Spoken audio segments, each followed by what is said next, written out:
Oh, there we go. Hey guys. So, I've been doing a lot of like outdoors and productive cooking and kind of content that is fun, and I do enjoy that stuff, but like at my core, ever since I was young, I was a gamer, and like kind of a nerdy gamer at that. Like any kind of like advanced tactics games, like Final Fantasy Advanced Tactics, or like turn-based games, JRPGs, things like that, like Skyrim, Oblivion, Morrowind, Daggerfall. All of those games are like were my go-to, and I've just felt so disconnected from my inner child because I genuinely haven't been doing that kind of stuff.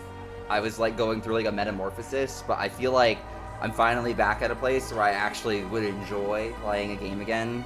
And now that I have this channel, it's not just like time for fun, which can sometimes feel wasted in our modern world, but it's also productive for making content.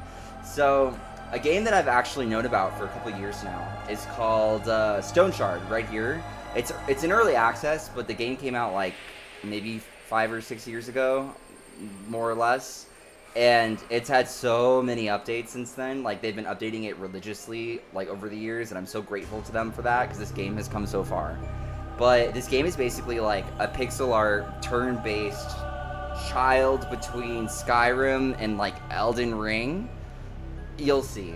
There's a lot of things, almost like The Sims, that you have to manage, from like your hunger, your thirst, your fatigue, your sanity, your injuries. You can have broken limbs, you can be bleeding out, you can get diseases and things of that nature.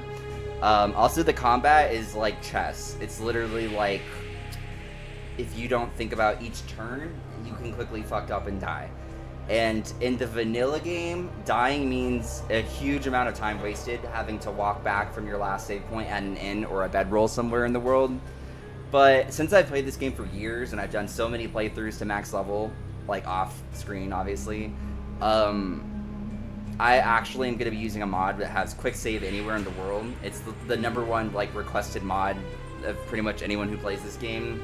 Just because RNG can play a huge part in your fights, and sometimes you'll do a fight and RNG will go poorly and the enemy will crit on you 3 times in a row, make you bleed out, and you'll just die and miss all your hits.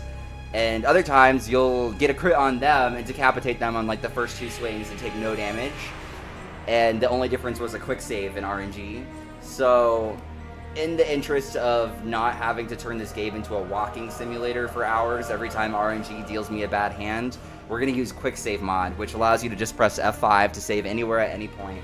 So if you fuck up real bad, you can just reload. And so that's what made this game fun for me again, because I played it for so long without that mod that it literally got boring, because I would just make a simple mistake after pillaging a dungeon for 2 hours, get a bunch of levels and a bunch of loot, and be like ready to go upgrade my character, and then get killed on the way back because I was tired of walking through the map and I walked into like a snake bite and I got poisoned to death, or like got attacked by wolves because I wasn't looking and wasn't paying attention.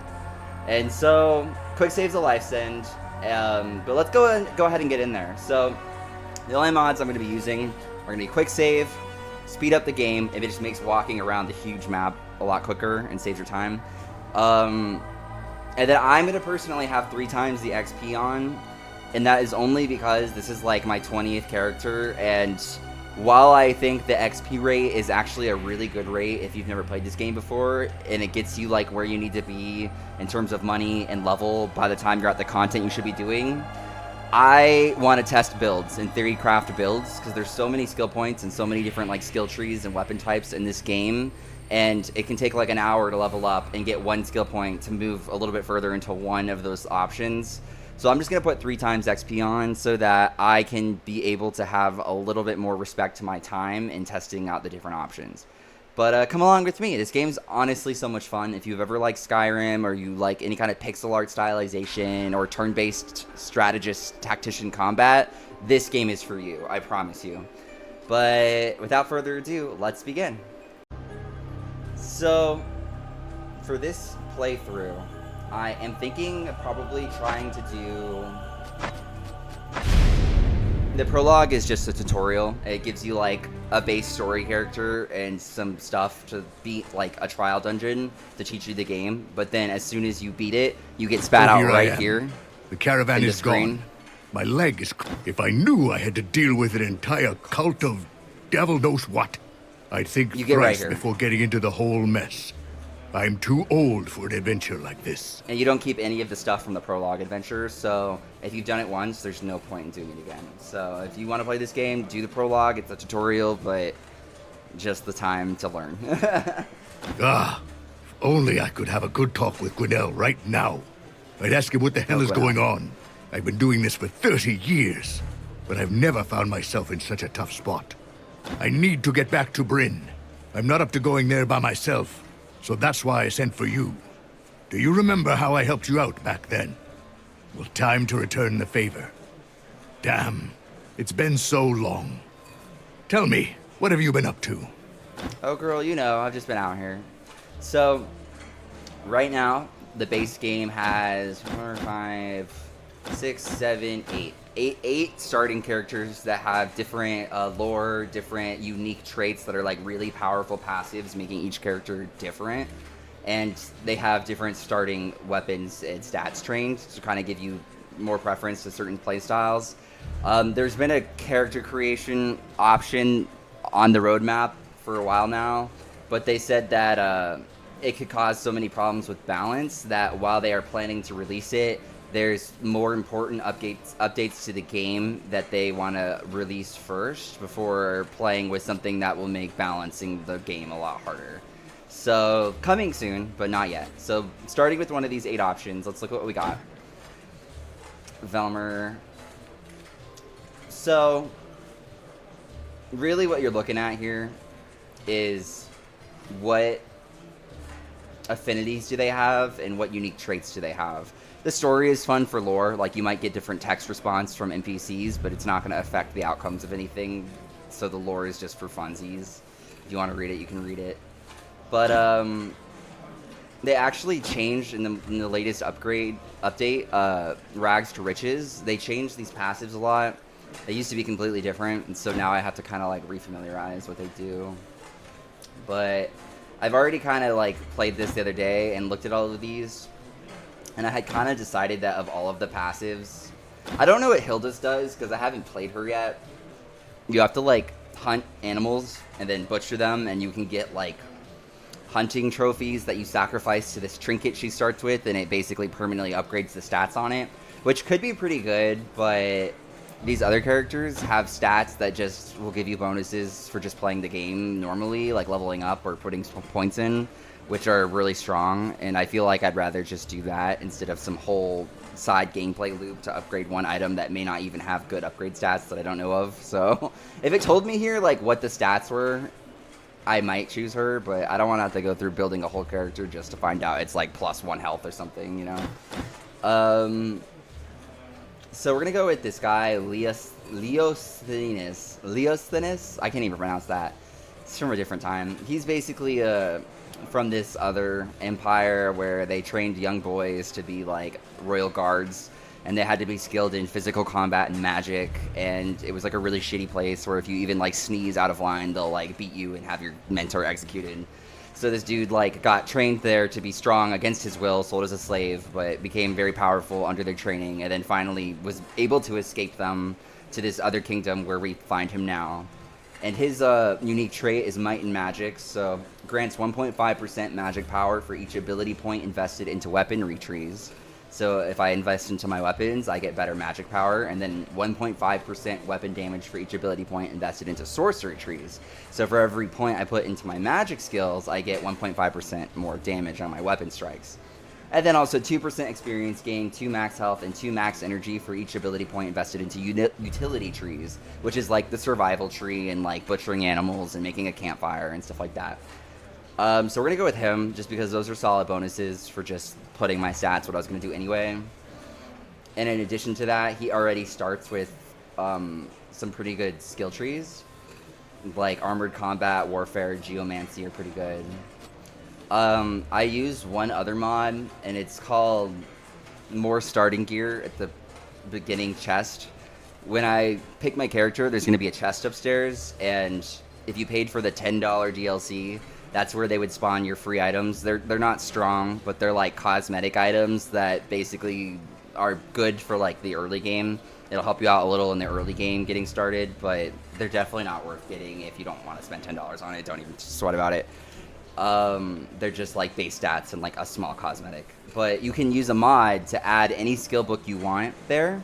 And the reason that I do that is because it's so grueling to get level ups in this game, and it's like a really hard game, that if you don't already know, like let's say I want to do a fire, like a pyromancy build, I would have to put my points into like shitty things like two-hand maces or something just to be strong enough to do the content to level up, so that I can finally get to like the next town where I might have a chance at buying a pyromancy book. You can also find books RNG randomly on like lootable shelves in like bookshelves and dungeons, but I wouldn't bet on it because it's so RNG that there's no way you're going to be able to guarantee getting the build item you want. So I just spawn in like whatever book I want to start building that skill tree, because that just makes my gameplay more fun when I can actually customize my character, like create a character with the beginning spells and stats that I want, instead of just settling for what they give me on these 8 characters. So we're going to go ahead and pick him for his trait, and then I'm going to go ahead and spawn in the beginning books for magic, for probably pyromancy and shock electromancy, because I'm thinking about doing a mage build. I haven't played that in a while, and when I played years ago, pyromancy was like the strongest build hands down, and they had to basically change it up some and nerf it. So I don't know how it'll feel now, but we're going to find out. So I'll pick him. Is that so? Interesting. Anyway, enough pleasantries. It's time to get to work. So here's the deal. I can't walk to Bryn with my leg like this. So unless you plan to carry me, we need a cart. We need horses. We need horses. We're in luck, though. While you were away, I had a talk with the village elder. We came to an agreement. We'll do a couple of tasks for them, and they'll give us a cart and 2 horses. Don't worry about the job. It's nothing special. I don't think you need my advice on how to deal with brigands or the undead. The elder will give you the details. You should go see him right away. No time to waste. Ah, I almost forgot. Here's a map of the area. You need it more than I do. Cool. Map of Osbrook outskirts. You can also ask the innkeeper about local events. He is a talkative kind. I'm sure he'll answer any of your questions. Off you go then. Good luck. Alright. So, yeah, I bought the $10 packs. I played this game for years, and I think I bought this game for $10 originally anyway. So, I got the free cape and hood, which are just cosmetic items with slightly better stats than what you start with for stuff. You replace them by mid-game. But they're nice to have. So yeah, if you go to there, so I'm just going to go ahead and quick save. And then we're going to go get my skill books from the chest. So yeah, he gave me this so we can read it, and it'll show us on the game world things around nearby. You see these question marks? So he had told us that if you talk to the innkeeper that you can find useful information. Pretty much every NPC in this world is worth talking to because you can ask them about rumors. And sometimes they will freely give up information and tell you like, oh, like nearby, like 2 tiles from here, there's like a hunting trail, or there's a bandit camp, or there's like a mine. And you can then have it automatically marked on your map, like where these question marks are, and it'll tell you what it is that they told you, so you can know like where to go explore. The map is actually pretty big, and without spending like fodder for your horses, your caravan to move about, it's like really slow moving around, so it's good to know where you're going from rumors if you're looking for something specific. But continuing on. Save system. Oh yeah, the save system in this game is kind of brutal. But since I'm going to be using quick save, it kind of eliminates that part of it. I think that everybody should at least play the game as designed once with this save system, because you might like it. You might like the challenge, but so many times of just having bad RNG and losing like an hour of gameplay because, you know, a bandit hit you in the head twice with like their hardest hitting crit and you died instantly kind of thing, it doesn't make the game better, in my opinion, especially after hours of playing that same loop over and over. So yeah, I spawned in these books just because I wanted to have like tier 1 of each of the skill trees that I thought I might use unlocked so that I don't have to waste time just looking around for books forever and not putting my build how I want my build when I have my skill points. So we're gonna go ahead and read these. I'm actually gonna level up from this because everything you read in this game will give you some experience, including like books and pamphlets, and then discovering new places will give you experience. Killing enemies will give you experience. So with these ones red, I'll be level 3, which is the perfect amount for starting. So these are the items that you get for the $10 pack. Like I said, they're not. This is only do this if you want to support the creators because you love the game. But the stats are not better than. It's not gonna win the game for you. They're not better than anything by any margin, and they just look kind of cool, like a blue cape that you barely see on your character. Yeah. So let's go ahead. Now that I have those skills trained, let's take a look at our skills. So, as you can see here, presently in this state of the game, we have 1, 2, 3, 4, 5, 6, 7, 8, 9, 10, 11. 11 unique skill trees for specific weapon play styles, each requiring a skill point to advance into, and then certain level minimums or stat minimums to progress into the next tiers. So for this playthrough, I think I'm gonna do magic, like I said, and I actually am unsure if I want to do pyromancy or electromancy.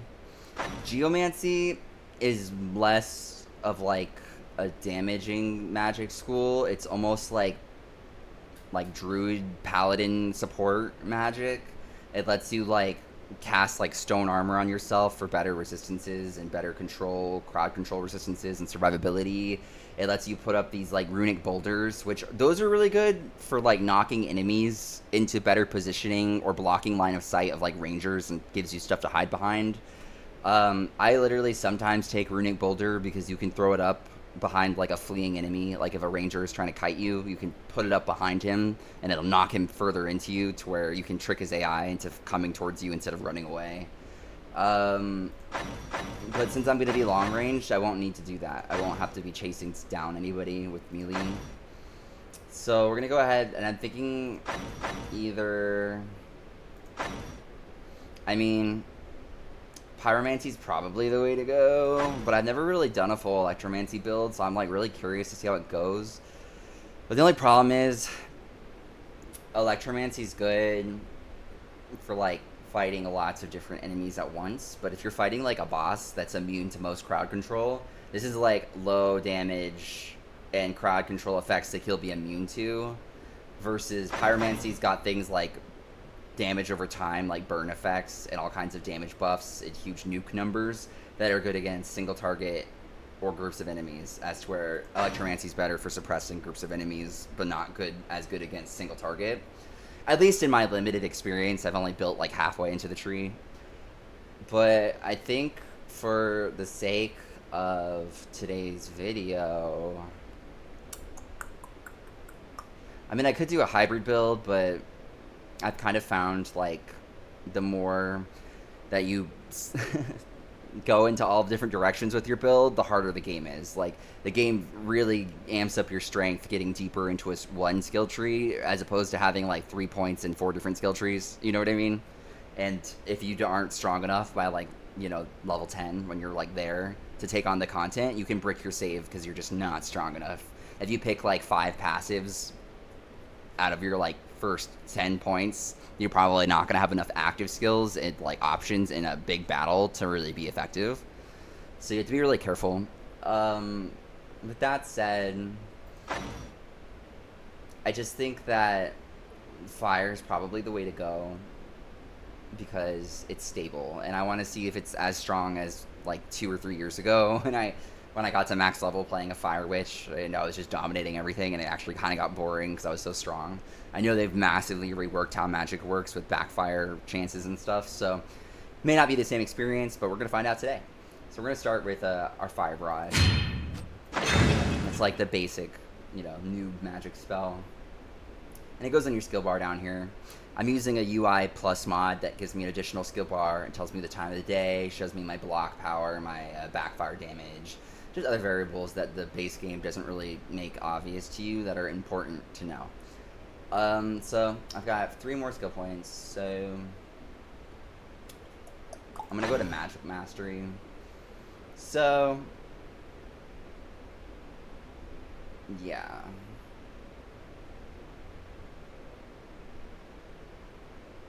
Like, Seal of Power's good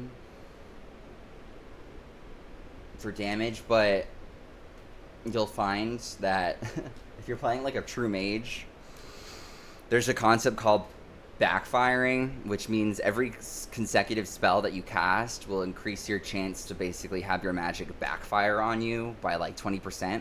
And if you're in a drawn out battle against like 20 freaking creatures in an undead crypt, you will then eventually get to a point where you're at like 200% backfire damage and like 75% chance to backfire every other spell, and you just won't be able to keep up, and you'll start blowing yourself up and you'll die.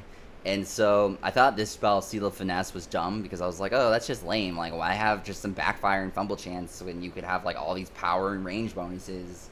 But it actually turns out later in the game, backfire is going to kill you more than a little bit of power. So we're gonna go with this.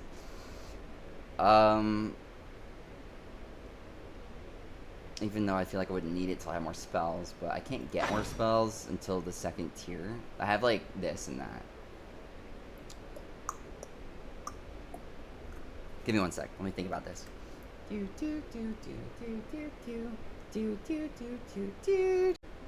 Okay, I changed some stuff around and thought about it. So for me to be able to even see the new pyromancy skill changes, you see how these are linked with this little circle here? That means I have to take these 2 skills to get to these 2 skills, and then I have to take those 2 skills to get to this skill, which is Melting Ray, which looks really sick, and then to get to these skills down here, I have to pick this one, or this one, or this one, or this one. So basically, like, I'm kind of forced to pick some of these skills, even though they don't seem like the most beneficial right now. So I'm going to go with the active skill, Ring of Fire. And then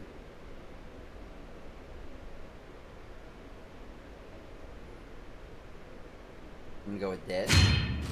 So Ring of Fire, it just deals AoE fire damage around me and then leaves all the tiles around me on fire with a chance to ignite any enemies that I hit. And igniting is just damage over time, burn damage, which is pretty powerful. I think it's like true damage.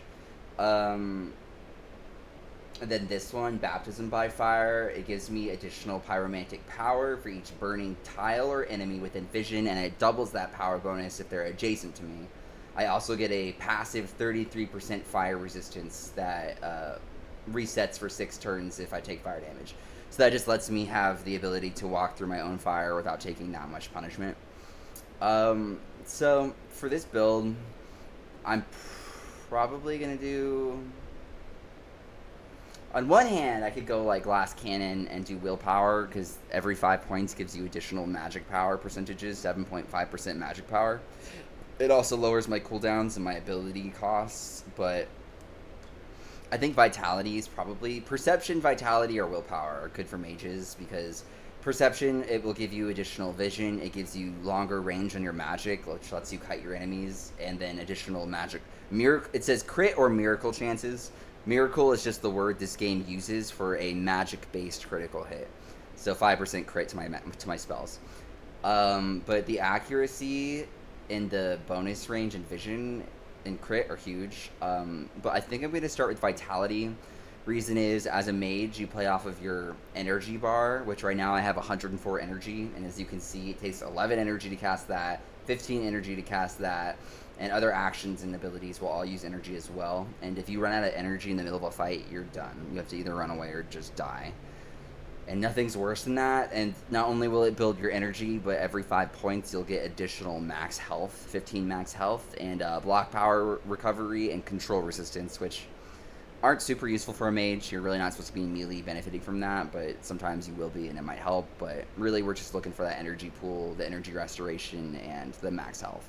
So I'm gonna put some points into that. So we're gonna go until at least 15 Vitality to start, and then maybe move into Willpower or Perception going forward later. So right now I've got these abilities, and I have 1 skill point left. And I'm thinking about doing...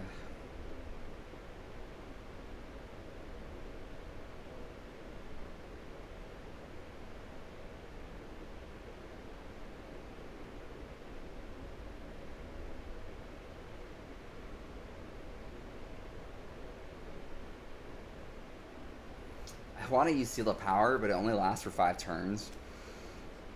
And then it's not as good later in the game. But if I use a spell, it also gets additional turns. Which I'm always using the spell. I'm going to use Seal of Power. Because I can always get Seal of Finesse later when I need it. Meow. Alright, so with my build decided, put down to 14 speed. The game is defaulted at this speed. See how kind of like I move like this? That's actually a decent speed, but if you've played this game as many times as I have, when you're moving across maps to get to a dungeon that are like hundreds of tiles long to traverse, you want to speed the travel time up from this kind of speed to like that. It just saves your real life time. It's much less of a headache. That's this guy.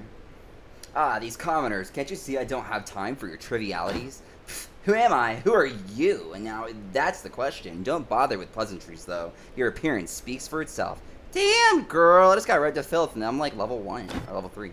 I, however, occupy a fairly high position. I arrived here from Bran on the special order of the Grand Magistrate to perform a task of the utmost importance. You can even consider me the real authority in this village. To a person unfamiliar with politics and military matters, Osbrook is just a backwater settlement. In reality, the surrounding territory holds an exceptional strategic value. I'm the only one who fully understands this fact. If Osbrook is so important, why doesn't the magistrate send someone to bring order? They did already, and me. Oh god. Hold on, you boar. Hold on, you boar. What are you getting at? Are you implying I'm not fit for the job? How do I put this? The guards are holed up in the elder's house while the mercenaries are dealing with your mess. Well, would you look at that? A mercenary complaining about having work to do. The guards are to guard the village. They are not bound to protect every hole in the dirt around here. Gee. And let me assure you, we are doing everything in our power to keep the locals safe and sound under the protection of the magistrate. Of course, occasional brigands or the undead are bound to appear, but thanks to us, they don't remain here for long. It's rather thanks to folks like me. That's enough. Cease your insolence and seditious speeches. Otherwise, I'll have to report you. If you want trouble, I can arrange it. I'm like, okay, girl, whatever. Basically, like, the world of this game has fallen into a almost, like, dark, apocalyptic time where undead are being risen by cult leaders from, like, the grave and running amok all over, and there's bandits everywhere causing mayhem, like laws falling apart, a lot of people are suffering with disease and famine and like starving to death. And so we are on this quest with our friend Varen, he's like the main protagonist story lead, to find something called the Stoneshard, which is almost like Harry Potter and the Philosopher's Stone or Sorcerer's Stone. It's supposed to be like the stone of life, the elixir of life. And using this stone of alchemy, they think that they can bring abundance back to this falling apart world. And that's kind of like the quest we're on right now. And if you played the prologue, you would actually have seen what happened with the original attempts to get one of the stone shards. It was like a delve into a dungeon with this guy's caravan. And pretty much everyone dies except for like 3 people, in which he survives, this other guy that we'll meet later survives, and then like maybe one other person that I haven't met yet survives. So he's trying to get back on that mission to find the stone shard to bring the world back from a state of ruin and ransacked lawlessness to something worth living in. So that's my goal, get strong and then beat the story content to hopefully help Varen in his quest to retrieve the stone shard and make the world a better place. So let's get out there. So this game's basically like Skyrim-y, like the atmosphere. Osbrook is the town you start in. So he told me to talk, you can see in the top left, gathering the caravan, talk to the Osbrook Elder. That's our primary quest objective right now. I also discovered the location and got 153 XP. I have 3 times XP mod on right now, just so you know. So when you come in here, this is like the guard tower, also where the Elder resides. Talk to this guy at the desk. Are you the new mercenary? I expected someone tougher. You'll have to do, I suppose. I've been told to provide you with equipment. We don't have much in terms of weaponry, but it should suffice. What can I get you? So each character starts with their base, like whatever weapon that their storyline tells them they would be using. But if you want to build some other way, you can come to this guy and get 1 free starter weapon. And since you start with very little money, it's nice to get something for free. So since I'm playing a mage, I'm just gonna go ahead and use spells, and when they get into melee range, I will use, in tradition with being a mage, a staff. So I'll take a staff. Here you go. It's not the best weapon out there, but it's the best we've got. Good luck to you. Hope we'll meet again. Cool. Traveling staff. It's not as strong as my war club that I started with, but it will give me access to staff skills, which will help booster my magic. So I'll take that. Thank you.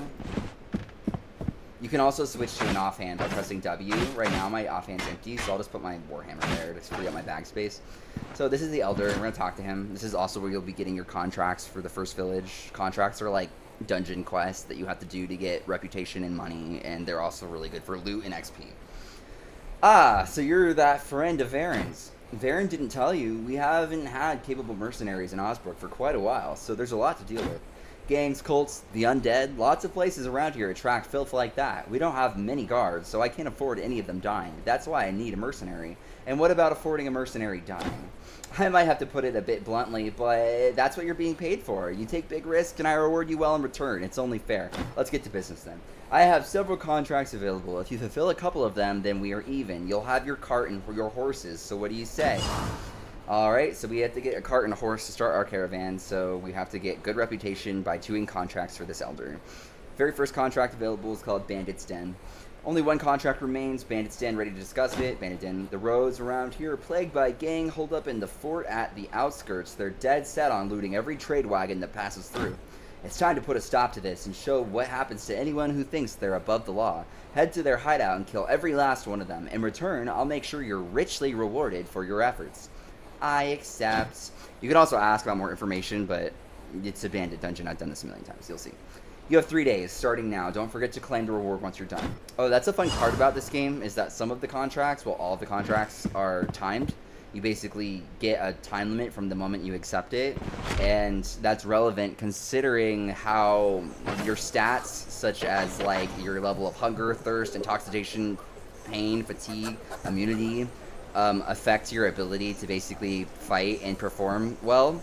And if you get fatigue like really low, like you haven't slept at an inn or a nice bed that gives rest, you'll be too tired to really fight anything, and you won't be able to do it. So if you've only got 2 days to do something and you need to rest for a whole day, like, you gotta be quick.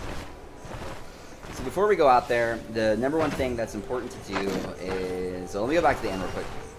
I'm gonna get those books that I spawned in, and I'm gonna sell them to the trader, just to have a little bit of extra starting money. Because money in this game is really hard to come by, and books sell pretty well. This is definitely one of those games where you're not going to be like richy rich. At least not until like tier 5 max level at the end of the game and you've been farming for a while. And that takes a long time. So this guy's like every town will have like a couple. I mean, the first couple towns only have one general merchant, but later bigger towns like Bryn will have numerous scattered throughout the town. But you can come to these guys and they'll basically buy whatever you have to sell for the most part. Each vendor also will buy things at different prices. So like valuable metals, if you sell them to the blacksmith, you'll get more money than selling it to just a general merchant. But I'm going to sell him all my books, just to get a little more starting cash, because I've already read them. And then I can also sell my old cape and my old hood. And I can sell the map. And so, with that done, there's a couple things we're going to need. You have to manage thirst in this game, so you always start with a water skin, which you drink from, and then you can fill from a water source like a well or a river. Just keep that in mind, that your water skin's full before heading out on a big adventure, because you don't want to be dehydrated and die after a dungeon. So go here. Let's ask about rumors. Had a rough morning. The whole week wasn't much better. It's true what they say. Things may not improve, but they can always get worse. He didn't have anything to say. So what we're going to want to get is lockpicks, because every bandit dungeon will have several treasure chests within it, and they'll be locked, and you can't, like, it's weird, like, you can break the chest open, but it always destroys the loot inside. You have to, like, unlock it with a lockpick, which is weird, because, like, you would think that there's, like, a diamond inside of a chest. Me breaking the wooden chest wouldn't destroy the diamond, but that's how this game works. You basically need to have lockpicks to be able to get access to certain loot. So I'm going to grab some lockpicks there. I don't need to repair anything since I'm full durability. It just started. So we need to get some medical supplies because you will get hurt in this game, and it's fatal to not have bandages or, like, you know, herbal pain relief medicine if your pain limit gets too high. My back hurts, something fierce. Let me get the mortar. I'll fix myself right up and then help you. So that's if you've seen any rumors. You really think this truce will end the war? Yeah, right. I can see sky collapsing on our heads before those highborn lords finally come to an agreement. He didn't have anything to say either. But it's random. Like, random people will have random rumors to tell you about and load your map with things to do. So we're going to buy some herbal extracts. You want at least one of these. It's minus 30% pain. When you're fighting, you might get like a freaking warhammer to the head and crack your skull open. And then until the injury is stabilized, you'll take on massive pain damage. And at certain thresholds of like 25, 50%, and 75% pain, your character will get additional debuffs that make the game much harder to play. So having something to help reduce pain and get beneath those thresholds is like a lifesaver. So I already have 2 healing salve that helps to treat injuries. I'll buy 1 more just to be safe, and at least 2 splints. Splints are used for when an injury of a body part, like let's say my torso, and let's say somebody hits me with a 2-hand mace and breaks my ribs, and my torso then goes down to this much health, like 30%. My injury would then be considered, you know, actively bleeding out and not stabilized. And the only way to, like, stabilize an injury effectively is to use a splint. You can use healing salves, but they'll be half as effective until the injury is stabilized. So you want to use a splint to stabilize it. So I'll have at least 2 of those. I'm usually pretty good at keeping my range as a mage, so I shouldn't take too much damage. And then I'll take 2 bandages and 1 antitoxin. And the only reason I always take an antitoxin is because there's been times where I've literally done, like, painstakingly done, like, a dungeon or, like, the catacombs and got a bunch of level ups and loot and was, like, crawling back to town to sell it all and save. And a freaking snake jumped out of the bushes and bit me, and I ended up going into coma from being too intoxicated from snake venom and dying.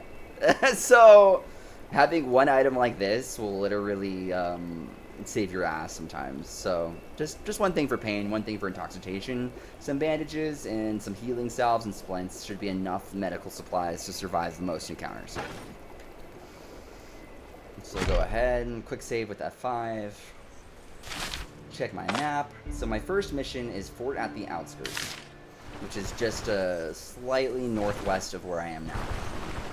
I have a sufficient amount of water, medical supplies, lockpicks, my gear's repaired, and I should buy some food. Food's like the ultimate healing supply. It doesn't heal you like the turn you eat it, but it basically lets you rest for a bunch of turns and heal yourself and recover everything.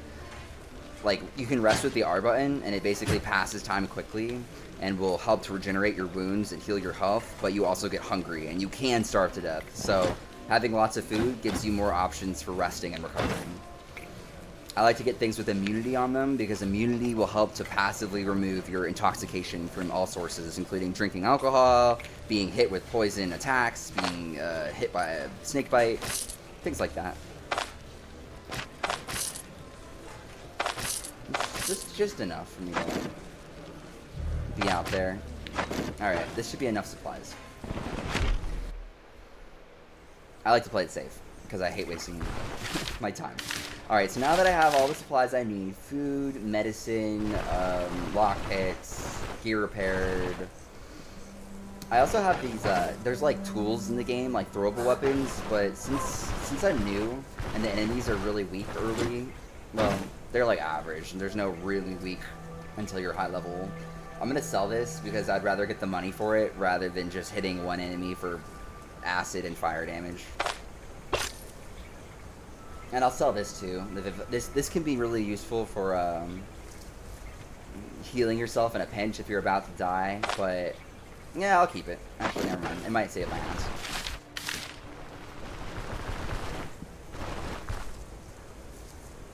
Alright, so we're going out of the town. And we want to go to this bandit thing.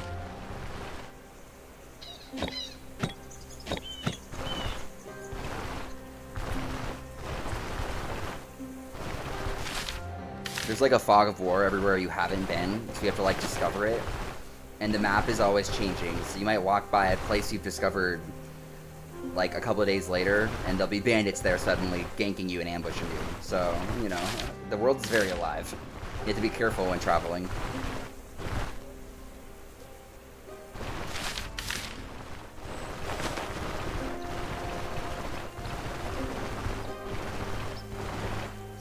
If you hold Alt, you can see all of the interactable items within the world. So like over here, there's a leek and a raspberry bush. And things like that will save your ass. If you're ever starving back from a dungeon and you didn't bring enough food, you can find stuff to eat on the land like this. That'll give you just enough food to make it back to town and get a proper meal without dying. Alright, so this is the outskirts of the dungeon. I'm going to examine surroundings to check for any traps and to try to listen for any nearby enemies. There we go. Alright, I'm going to start in with my Seal of Power, which activate a magic power bonus and a range bonus. It will also transform that seal to be more powerful according to the magic spells I use afterwards. Magic is powerful, be careful, casting multiple spells in quick succession will put you at risk to take them backfiring, which causes you to take damage from your own magic. Backfire damage can be reduced by remaining on the same tile or skipping a turn after casting a spell. Open your character menu, press C, hover over the backfire chance and backfire damage in the magic section to learn more about this mechanic. That mechanic's not really as big of a deal until you have like a lot of spells that you're firing back to back. I only have 2, so really fun. So I'm going to go in with my Fireball, max range. Only one of them hit, but that's fine. So I'm going to start kiting away so they don't hit me. Hit it again. Kiting away. Hit him again. That one's down.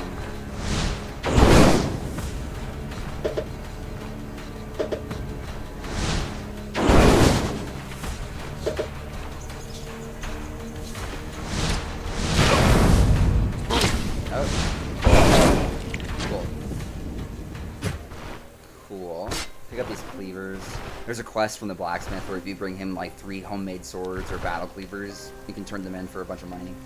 So I need 3 of those. Cart I can loot. Ooh, spool of thread. I can sell that. It's not really worth it. So the #1 survival tactic when entering a dungeon like this is to always lead in with examine surroundings because there's traps everywhere. And not only can you detect traps and avoid them, but you can also hear enemies off screen and it will mark their location for you so you know what you're getting into when going into like a tight corridor or locked doors. Examine surroundings, some traps in here. It's good to break open containers if your weapon has the durability to spare. You can also switch to your offhand or to your fist to break open containers to not use durability.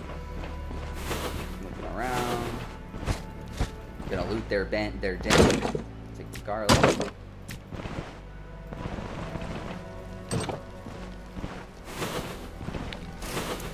No, there's a trap.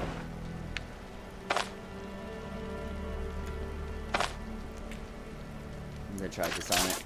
Cool. Cook pot. Yeah, they added cooking to this game. It seems cool, but with the option to just buy food from like the tavern, I'd rather just spend some gold to instantly get food rather than turn it into a whole gameplay loop of like chasing down ingredients that spoil and then trying to rush them back to like a cook fire spot and prepare them just to get food when I could just buy it for like 20 gold. But I'm sure some people will enjoy that. And I might try doing the cooking stuff later, but it just feels like it's easier to get money and buy food than it is to find ingredients to make food.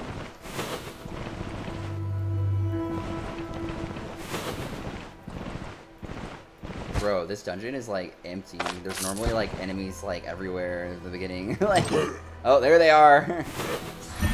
Okay, let's get into it. Fight them away.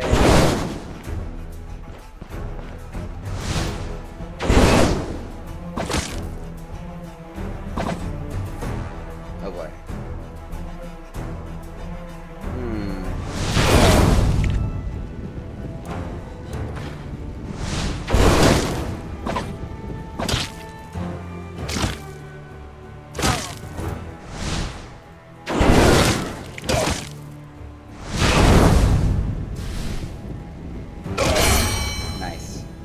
was close. So like you see how like that fight went that way, but it could have very easily gone the other way. Like they could have just like crit me and got me bleeding from multiple parts of my body and just killed me there. Like taking multiple hits without like block or armor like that is so risky in this game. But that's what quick save is for.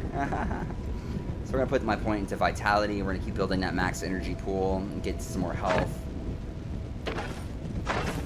And then I have more points now. So I could either put a point into my staff skills, which would help when I have to get into a melee, or I could just keep pumping into pyromancy and try to get those skills sooner. Although these are all passives and they're not even like super strong until you have other abilities, so they're not super helpful yet. And it's probably better for me to get a staff skill, because then at least it gives me another option active to use in combat. The #1 beginner mistake of this game is looking at all of the awesome passives and picking too many and then not having enough active choices in combat and just getting killed. So I'm going to go with Hail of Blows. It's potentially a 3-strike attack, where if the first 2 connect, you get a 3rd hit, so it's 3 hits. They can also give me energy drain to get back energy, stagger, and knock back the enemy potentially, which is really good crowd control, so it's good for when they get close to me.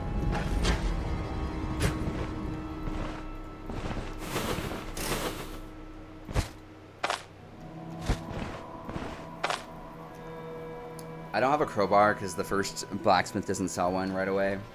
But you can use a crowbar to 100% disarm traps and get free XP every time you see a trap, but I don't have one, and if I fail disarming it, it could explode into flames or poison and like break my arm, and so it's not really worth getting that little bit of XP if it's not a guarantee.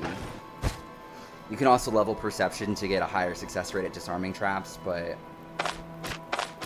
I could also save scum and do F5 and try to disarm it and then load the save if I fail, but I don't really feel like save scumming for this video.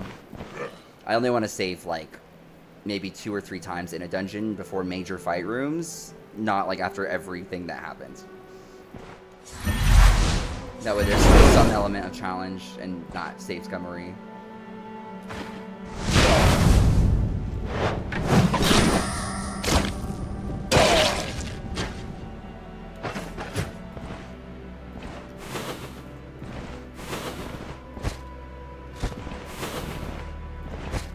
Run around, you check for vegetables, crates on the shelves.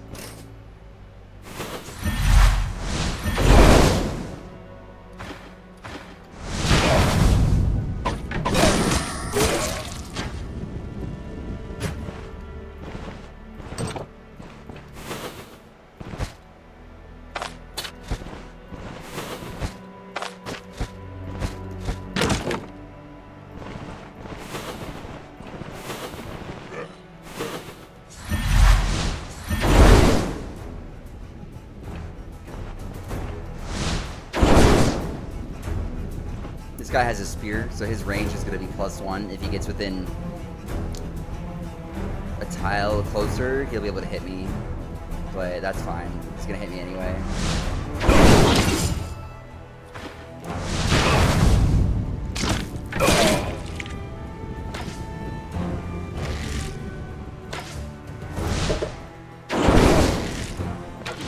With rangers, you want to get close to them, because when they are far from you, they'll just continue to pelt you down, and they'll try to run away from you. But if you get within like a tile or 2, they'll swap to their melee mode, where then they'll pursue you with their melee weapon instead of running from you.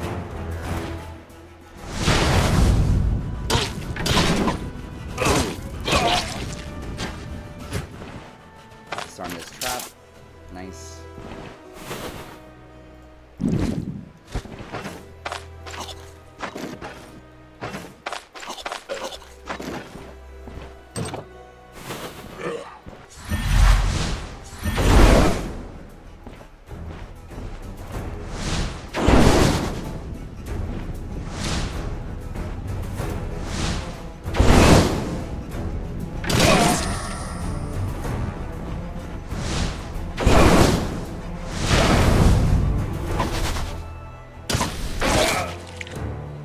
Knockback. Knockback is a form of crowd control. If you knock back an enemy into a wall or another enemy, you'll additionally get extra damage and a chance to daze them. which basically makes them much more likely to mess up, miss, fumble.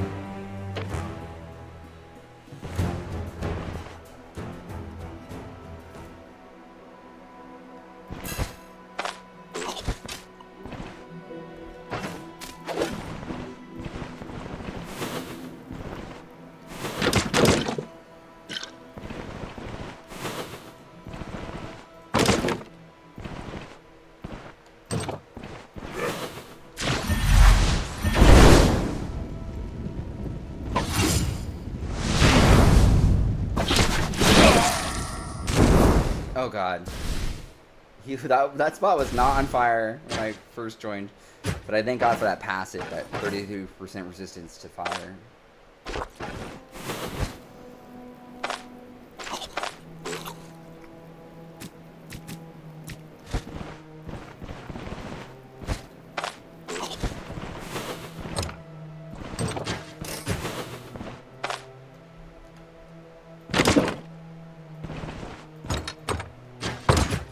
You can also break those open. You can picklock them or break them down. I prefer to break them down because picklocks can break and they're limited for finding loot. Just like this treasure chest.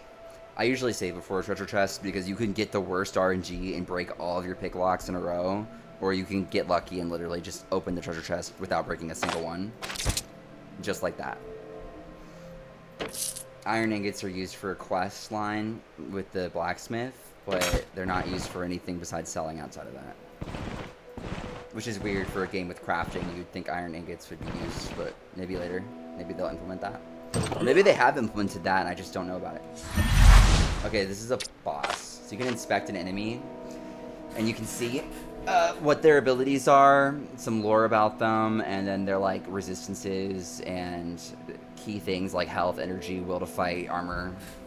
This guy's nothing special. He's literally the first boss of the first dungeon. He's just basically a stronger normal mob at this point. So we'll just kite him and kill him like always.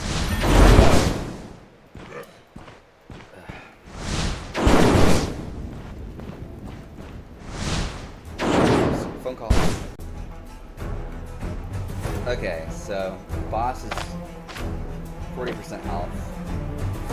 Keep kiting, get my cooldown back. That's on me. There we go.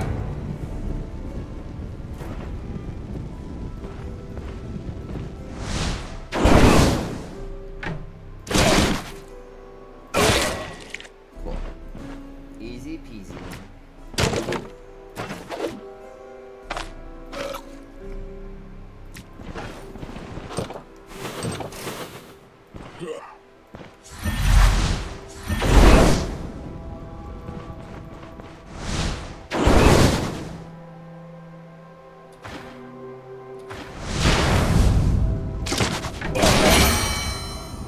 Up, and I'm in pain.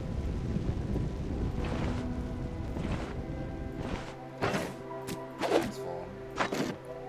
So, hooray! This next point of vitality, I should get an extra 15 max health, and then some block power recovery and control resistance. Control is like being staggered or stunned kind of stats. And my max health went up, and my energy pool went up. What more could you want? There's a lootable over here. I'm gonna quick save in case my freaking block picks up right. Ooh, an unidentified blue headgear. Items like this have a chance to be either 2 bonus stats, making them blue, or they can be cursed with 3 bonus stats, and the 3rd bonus stat is always a really powerful stat, but it comes with a curse that will lower something else. So it might be like, oh, plus 20% weapon damage, but minus 20% fatigue resistance or something. It's like the trade-off for the powerful items, which is pretty cool. But since this isn't, like a, what's the word? A crypt. This isn't like a catacombs dungeon. The chances of it being cursed, I don't know if a bandit drop can be cursed. I think it has to be from like a tomb or from like a ghost or from like a zombie drop. But we'll see. Take that. Ooh, coin talisman. I'll wear that even though it's broken. It's broken, girl. Makes room in my bag. Get rid of this and that. So I can sell this. And then I would take this sword and try to sell it, but if you see the durability's red, 39 out of 90, no vendor will buy any equipment that is below 50% of its max durability, and it costs a lot to repair. It would cost more to repair this than you'd get from selling it, so there's no point.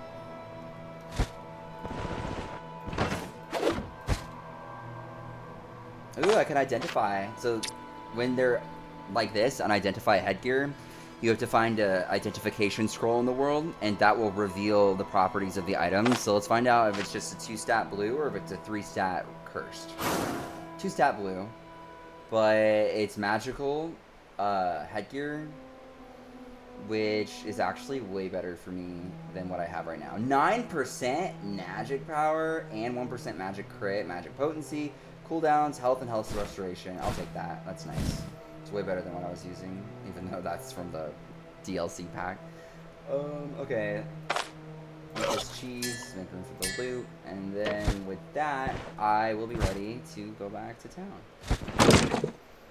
Turn in my little quest. Oh, wait. XP. Oh, another lootable. What are you hiding? Take that ring. Waste some loot. I don't need 3 of these. These are cheap. Let me get rid of something I don't need. Probably this. Bandages are cheap. Alright. Now my bag's really full.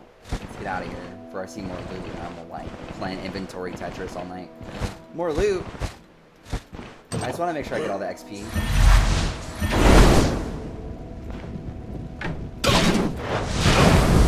Yeah. Burn.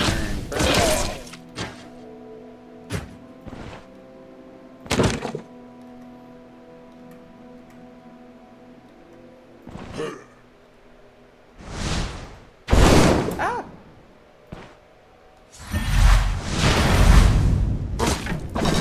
Wow, I missed all 3 hits. Nice. Oh, I had to kill everybody, so I had to do that anyway. Ooh, another scroll. Those scrolls are pretty cheap. Probably like 20 gold from a vendor, so I don't need it. Alright. Well, with having gathered all of the loot that I felt like was worth taking, I'm gonna go return in this quest and get some reputation and advance the story quest towards getting the caravan together. So, just so you know, if you were playing this like vanilla, you'd probably be like level 2 and maybe 3 by now. But I have 3 times XP on, and I gave myself a bunch of spawn-in starting books that gave me a big XP boost, so the first mission takes you to like level 2.5, you know? Okay. But I'm gonna go turn it in. And this is actually... XP boosting is actually something that you think makes the game easier, but it makes the game harder. And the reason is, a lot of the enemies will scale relative to your level, and they expect you to have the financing of somebody who's done 2 to 3 times as many contracts at that point to be at that level. So, like, I should have money for, like, you know, maybe 3,000 gold worth of better gear, and I don't. All I got was the XP, not extra money and contracts done. So the game is going to start scaling up harder to match my level, but my level has gone up 3 times harder, but not my finances. So I'm still going to be using like shitty gear that will make it harder as the enemies get tougher, but I played this game so much that I'm down for the challenge.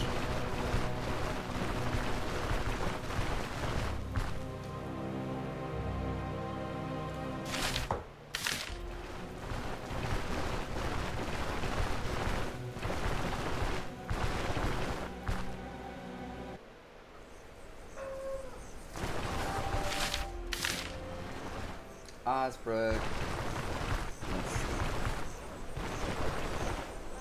First, let me empty my bag.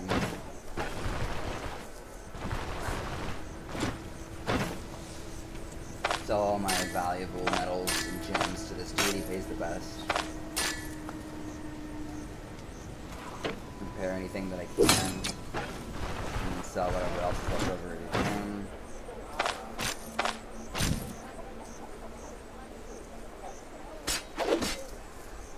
leave that there. It should stay. I don't know. The items used to always stay. I don't know if they still do, but those items, that kind of sword drops from like bandits everywhere, so it's not a big deal. Sell this, sell the alcohol. Like, I don't even need this really. I'll sell that to the carpenter. Nah, I'll sell it here. Oh my god, I barely ate my food. I forgot that the first dungeon's like easy and short. Food will spoil, so you have to like, it's like a delicate art of finding out, like, of your limited money, how much you want to spend on supplies, and then if you buy too much, you waste money, and if you don't buy enough, you die. Yeah, so... About my contract. I'm done with the contract. I knew you wouldn't let us down. Here's your well-deserved reward. By the way, I'll make sure everyone in the village knows about your exploits. You have my word on this. 380 coins. What could I have done for that? Let's merge that into my already coin bags. Get rid of these space. Cool. How's my health? I'm a little fatigued. I could probably sleep for a day. So there's going to be a second story quest he's going to offer me, which I guess I'll just go ahead and do. Push the story through. I'm done with the first task. What's next? I've got a perfect job for someone with your skills. Not far from Osbrook, you'll find the Oaken Barrel Brewery. That's where Brook gets his ale from, or used to until recently. The place was captured by brigands. I don't plan to negotiate with them, but I also can't force them out with the troops I have at my disposal. We only have a few militiamen here, and leaving the village unprotected is not an option. Can't really count on the magistrate reinforcements as well. You have enough experience, and you'll only have to fight a handful of bandits. There's much less of them around the brewery than in the fort you just cleared out. If you succeed, the cart and horses are yours. I'm on it. So doing that will push us into the storyline where we begin the caravan with our first cart and horse. But I have a skill point, so I'm gonna go back to my magic skills. Put it into here. This one just reduces the mana or energy that I use when I ignite enemies, and it also increases the chance of igniting targets after successive fire spells. It's not the best. I mean, the increased ignition thing is pretty good, but I'm required to get that spell to get my next active spell, which would be Flame Wave. So.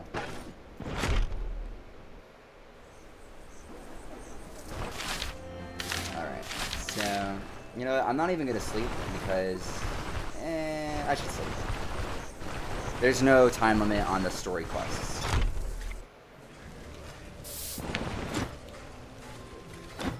Hear about anything interesting? Death Singer Hive. Sorry if I skipped through.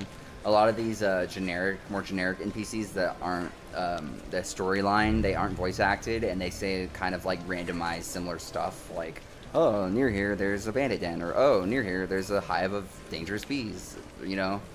So there's not really a huge point in reading them always. But I'll let you know if there's anything you should know lore-wise or story-wise. So I'm just gonna ask to use 1 day rental of a tavern room, sleep for the day, get my fatigue back, heal my injuries and pain if there are any remaining. Honestly, with that starter books mod, you could also choose a starting backpack. There are backpacks in the game that let you expand your inventory, but it's just annoying to use because you can't access it like from your normal inventory. You have to like equip it and then open it from here, and like items won't go like into it. Like if this bag is full and I try to pick something up, even though this whole backpack is empty, it won't just go into my backpack. I'll have to literally open this menu and like drag it into here. It's like annoying, but it's fine. Sleep.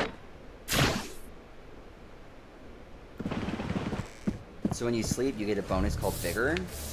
And the bonuses don't seem that great right now, but there are passives in the survival tree you can get that make it way better to your recovery. I just don't have any of those. The upgrade Vigor right now.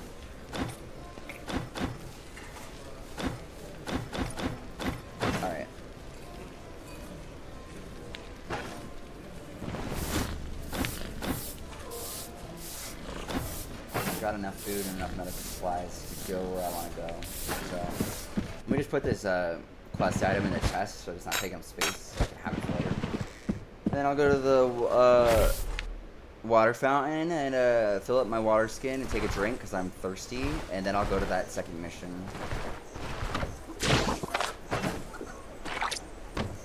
You can also fill containers like buckets or bowls with water used for crafting or for putting out fires and such.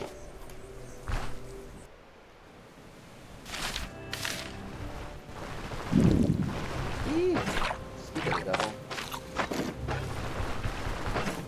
You have to watch your food because different meals have different like lifespan duration. Like this one's gonna be spoiled in 2 days, this one's 4 days. And if they spoil, you can't eat them basically. They will make you sick and make you vomit.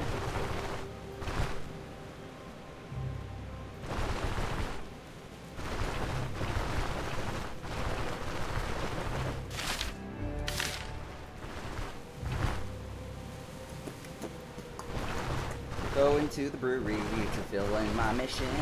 Gonna get a horse and cart and then we're gonna go chase down the Stoneshard. Gonna go chase down the Stoneshard. Oak and Barrel Brewery. So I'm gonna walk up. So basically this brewery's been taken over by bandits. I have to basically kill them to restore order and get the horse and cart. Looking for a fight? Then come and get it. Yeah, you didn't think I knew magic. You fucked up. You fucked up. I ain't just your normal bumbling.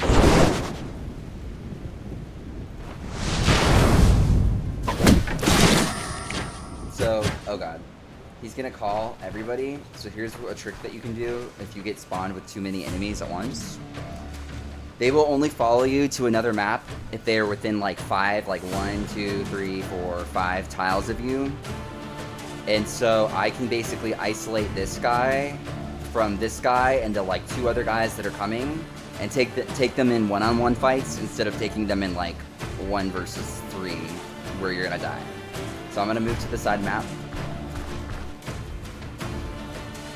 Step out 1 and then buff. And then he should be, oh, I forgot. If there's story NPCs, they will stay on the map that the story is linked to. If this was a normal bandit encounter, they would follow me across any maps as long as they stay close. But since those were story ones, they have to stay at the brewery. But I can still, they will return to where they were, so I can kind of like poke them.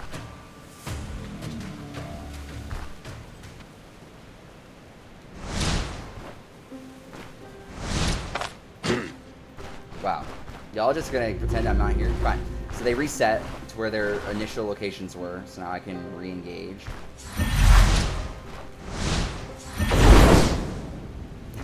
Now he's calling for cards, like he's not a bandit who just like ransacked this place.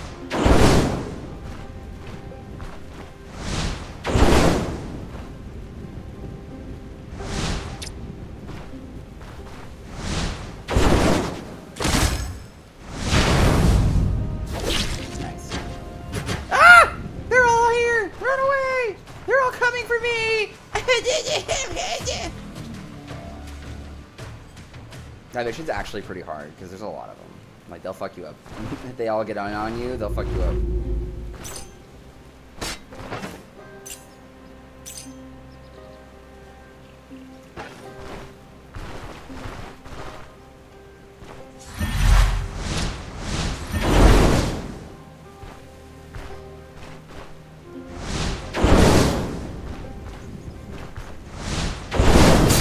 Ow. There we go. I can handle it now.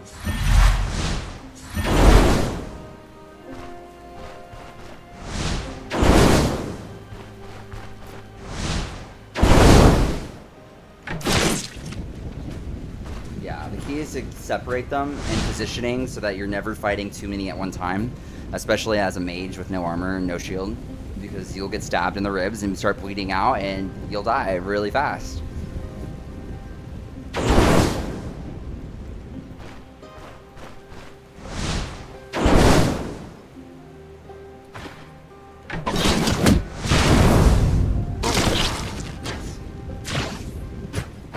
Strategy, boys. Literally playing this encounter, the second story quest, as like a melee person is really hard, especially if you don't know to try to separate the fight and try to take them all on at once. You trying to fight 5 people just will not go well. This game is very, like when I said this game is a mixture of Skyrim and Elden Ring, it's like the difficulty of Elden Ring in terms of like strategy and punishing you for taking any kind of damage, but then like all of the world and gameplay and combat mechanics of like Skyrim, if that makes sense. Or like, you know, Morrowind, Daggerfall, they're all kind of the same thing reskinned. High fantasy combat, swordplay, and magic, archery.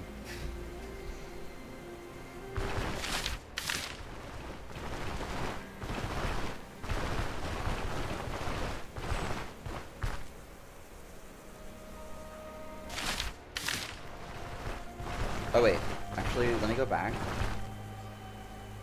Because the brewery, once you beat the enemies, opens up a mill room, which will have a chest in it, which has like a big bag of grain that you can use to upgrade the caravan later. Nope, not there.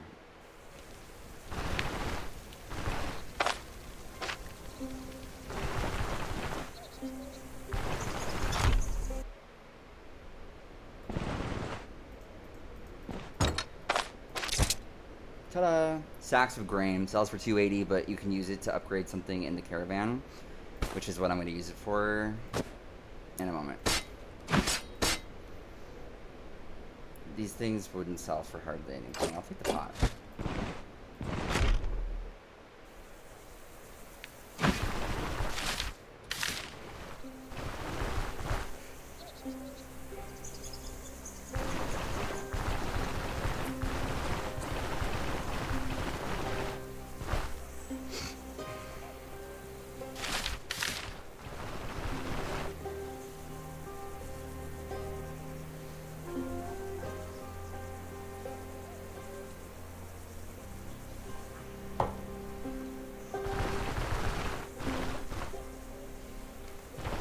La da da da da dee da da doo.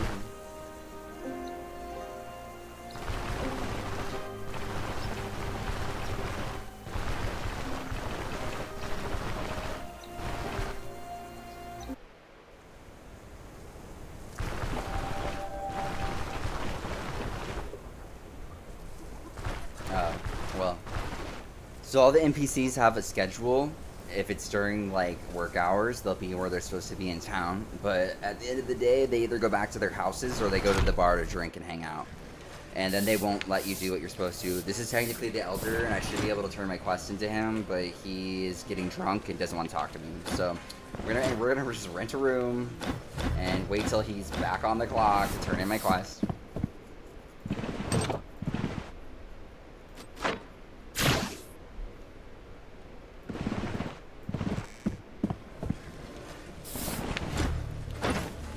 I need more food because this shit's about to expire.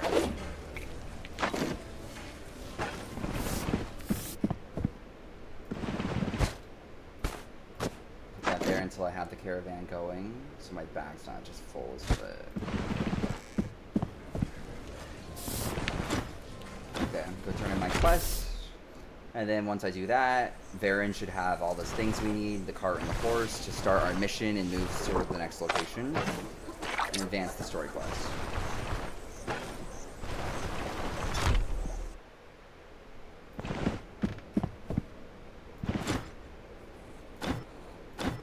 About the brewery, I've cleared it out. Into my reward. Ooh, an unidentified ring, brandy, and 300 gold. Not bad. Move that into the bag, throw that on the floor like a heathen. Go to the general merchant and see if he has an identification scroll, see what this ring's all about.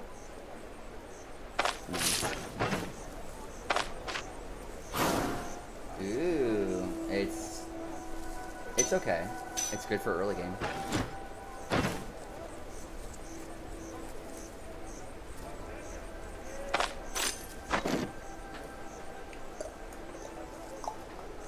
Alright, so the bedroll, if I didn't have the F5 quick save mod, this is what you would use to save out in the world. Because you can't save anywhere that you want, you have to have a bed. So it has to be at an inn, in your caravan bed, or on a bedroll that you take with you out into the wild. And you can't place it inside of a dungeon, so basically every dungeon has to be beaten without any saving, which could be sometimes like 50 plus enemies and a boss, which can be really hard. So quick save's a godsend, in my opinion. But if you're one of those players that likes to enjoy the challenge, then maybe quick save isn't for you. But for everyone else who respects their time and doesn't like playing walking simulator when they die for an hour over and over and over again, quick save's the way to go. This guy can't repair my stuff. He can only repair metal, but not my necklace. Like, I need like a special repair person for this. That's fine. Alright, Baron should be ready to meet me. There he is. Well done. I see you haven't... I love how the voice acting for the story quests, like, ends after, like, the first one. Well done. I see you haven't lost your touch. Frankly, I expected Odar to try and weasel out of our deal, but apparently he's a man of his word. Now we have horses and a cart. So far, so good. Huh? It's only been a couple of weeks since I held reins, but it feels like it was a lifetime ago. The next stop is Bryn. Let's not drag it out longer than necessary. I can't wait to get my hands on Gwynel. You ready to go? The road awaits. So this is the caravan system, which is new. You used to literally have to manually walk these maps, and all the roads had bandits, and all the woods had like wolves and mooses and bears all attacking you on sight. Here we are. Can you see the towers on the horizon? That's the free city of Bryn. You know, I used to live there. Let's leave that story for another time. There are still many things that need to be done, but I can manage without you for now. Go on, explore the city, recover your strength. In the meantime, I'll find a suitable place for the horses. I'll meet you in the docks by the Close Harbor Inn Tavern. It's located right next to the city wall. You can't miss it. See you there. So yeah, this part of the story quest, we're looking for Gwynel. He's the one that orchestrated the prologue's mission where everyone pretty much died. They were looking for a part of the Stoneshard for his alchemy, and now we want to find him for allegedly... I leveled up from discovering Bryn. Bryn is the biggest town in the game right now. It has 4 quarters, like, of the map. Like, literally, there's the northwest, northeast, southwest, southeast. And there's a lot of shops and vendors and inns and things to train skills, including skill books for the next tier. Which I should buy a Pyromancy 2 skill book if I can afford it, but I think it costs like 1,400 and I don't have that, so I'll have to wait. But I did level up, so let's go ahead and put my skill points away. Do I want more energy? What do I want? Perception, crit chance, and range. I think I want perception. I don't remember letting you through here before. You're one of the new mercenaries. What's your name? Call me Leosthenes. Whatever. And yes, I'm a mercenary. Size you up. Yep. Then they read this thing. Don't be ratchet in our town. Esteemed guests of our city, welcome to Bryn. Whether you've been here before, it's your first visit. You should know that our gates are always open for hardworking craftsmen, honest merchants, and those who wish to fight for our cause. As always, all manner of goods can be purchased at the Mint Square and in the docks. Anyone trained in a craft will find a job and a roof over their head in the guild quarter. The Vanguard is currently recruiting in the old towers. If you can handle a weapon, they'll be happy to have you. Glory to the Grand Magistrate and pledge of peace and prosperity. I also got XP for reading that, and now I throw it on the floor. Very first thing I do in your city is litter. So this is the bookstore. If you are new to this game and you want to advance some skill trees and didn't download the mod, this is where you would go to get the second tier of ability skills. They're 1,200. I could technically afford one, but then I'd be broke. But also, like, I have enough food to live for a while. Oh, no. It's spoiled. Spoiled peasant stew. Okay. I don't think I should spend all of my money. Actually, fuck it. I want it. Because I don't know when I'll be back. So I'll buy that. I'm going to read it. Hooray! And then I'm going to see if I can sell it back to him. Yeah, I get 120 back. So I have enough money for at least some food for my next mission. And now that I've unlocked this, I can use that skill point I got onto the next tier of abilities. And... do I want Flame Wave, or do I want Magma Rain? Give me Magma Rain, girl. I want AoE Fire Magma Rain. Give me that shit. Long range. It makes, like, magic a field effect. I love it.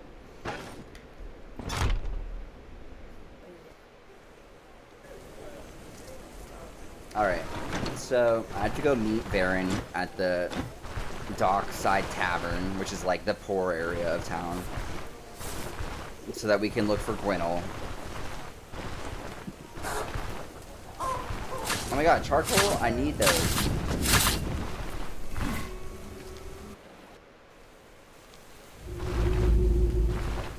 La-di-da, da-da-dee.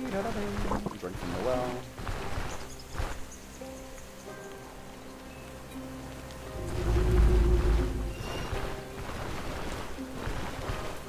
There's a brothel here. So there's like vendors all over the town. The docks has some of the higher tier vendors, and they cycle out depending on the days that you come, because they come through ship and they're there for only like a day or two, and then a new ship arrives with different vendors. But all of the vendors are gonna have the loot that they sell leveled to your reputation. So if you look at, where we go? If you look here, reputation, every time I do a quest or something positive for these areas, you'll get a little bit of reputation, and each rank will increase like the kinds of benefits you get. Right now, I only have wide selection 1, which it goes up like 2 or 3 more times, and it'll increase the leveled loot and variety of stuff that the shops sell. But since I'm only indifference here, I can only buy like base level shit from the vendors, even if they will later offer some of the best stuff.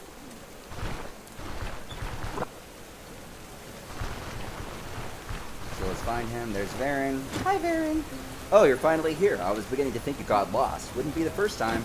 Gwynel's house isn't far. Now follow me, and don't fall behind. Bum leg or not, I can walk there just fine. Whatever you say, man. I'll follow you. Wait, you're going too fast. Your bum leg. What a downpour. So then yeah, apparently the dude lives in this shack. Here we are, we'll get our answer soon enough. So your great alchemist lives in a hovel? Gwynel is quite an eccentric character, there's no denying it. His previous dwelling was a mansion in the old towers. I remember him constantly complaining about his meddling neighbors, and how they wouldn't keep their noses out of his affairs. So anyway, he sold his lavish house, and then used the money to purchase this shack from a gang of smugglers. Once he fixed the leaky roof, he moved in and has been living there ever since. There's so much going on at the docks that Gwynel barely draws any attention. He didn't even bother to take the boards off the windows. Apparently, they ward off prying eyes, and dim lighting is in fact preferable when practicing alchemy. Gwynel, open up, it's Varen. Bloody hell, are you asleep or there or something? The door isn't locked? All the better, stay close. Whoa, this is a halfway home if I ever saw one. Someone really did a number on this place. What happened here? Hell if I know, I don't think Gwynel is home. It's quite possible that he ran off on his own accord, or he had someone to help him with it. We need to figure out which one it was. A thorough look around would be a good start. So for this bit, you just have to examine all the examinables and then pick up the journal page and read it. So examine this. The flasks are empty. Apart from some moldy spots, there is no evidence of them being used in experiments. This apparatus was covered by a thick layer of dust. It's been a while since anyone used it. Empty stuff. Journal page. Read the journal page. Way too risky. I'm afraid there's no other choice. I need to act before it's too late. I'll deal with Varen later. For now, the most important thing is him finding the item he was sent to retrieve. And then read the book. Found anything? See for yourself. Looks like a page from Gwynel's journal. Varen takes a moment to peruse the text. Deal with Varen. Interesting. I can't think of anything that could have provoked him. We had no arguments to speak of, and I didn't ask any unnecessary questions. I have a bad feeling about this. Anyhow, I found anything else? No, the house has been picked clean before we arrived. Gwynel isn't stupid. He wouldn't leave anything important in plain sight. It can't be this simple. This shack doesn't look lived in at all. Forget about a bed. There isn't even a bench to sleep on. Mark my words, there's a hidden stash or passageway here somewhere. Got to search every corner. How about we focus on the other room? Might still find something of interest there. Ooh, okay. So you look around here and you're like, I don't see anything. But what's this? A book that is interactable? What happens if I click it? Click. Secret staircase behind the bookshelf. I knew it. Now I understand why he chose this squalid old shack in particular. Time to see what's downstairs. Let's go. I'm getting lured. The stench and no sign of Gwynel, of course. There must be at least some clues for us to discover. Let's get to work. So yeah, this is part 2 of the click and point adventure. There's a small puddle of bluish liquid at the bottom of this apparatus. It gives off a strong, unpleasant smell. The smell is unmistakable. It's residue from his famous elixir. I didn't know he was still making it. He makes meth. And then you click it, and then you want journal page 2, 3, and then you come in here.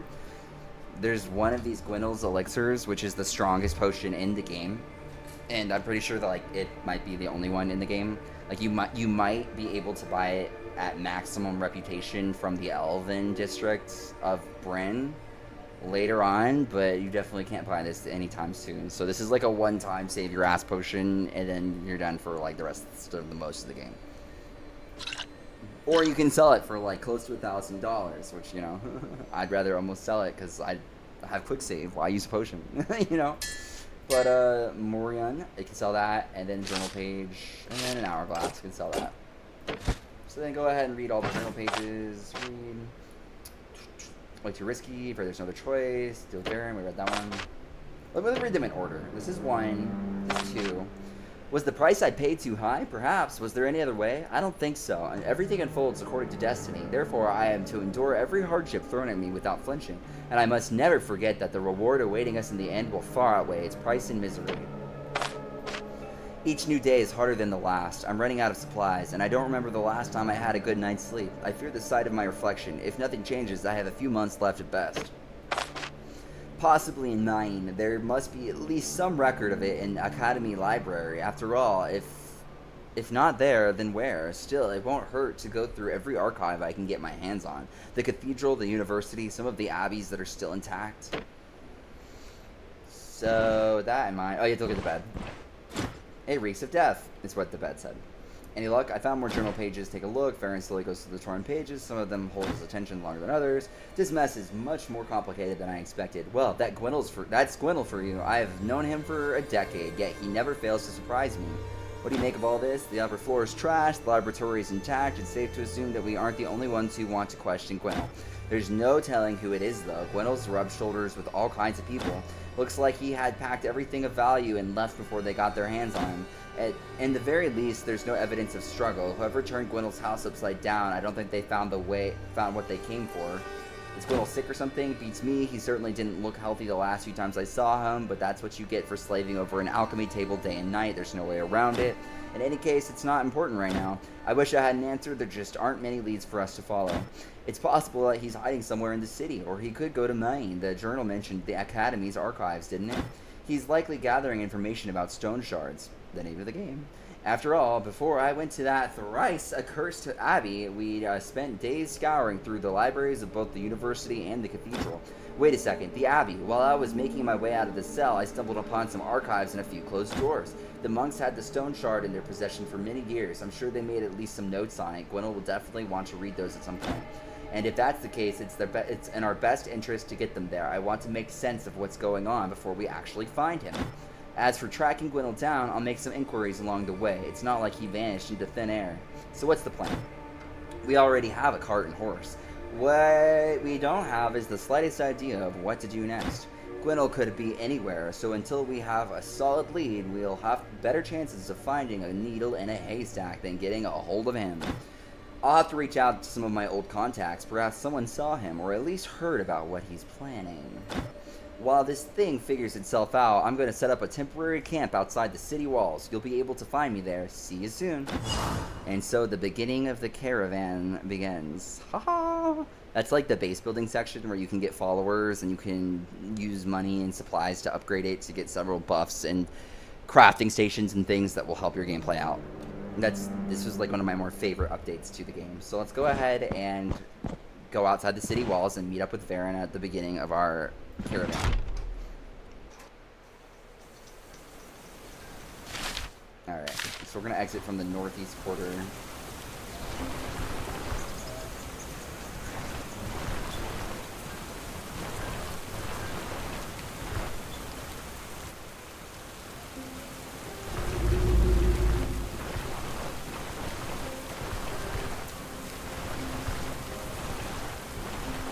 We'll talk to this guy.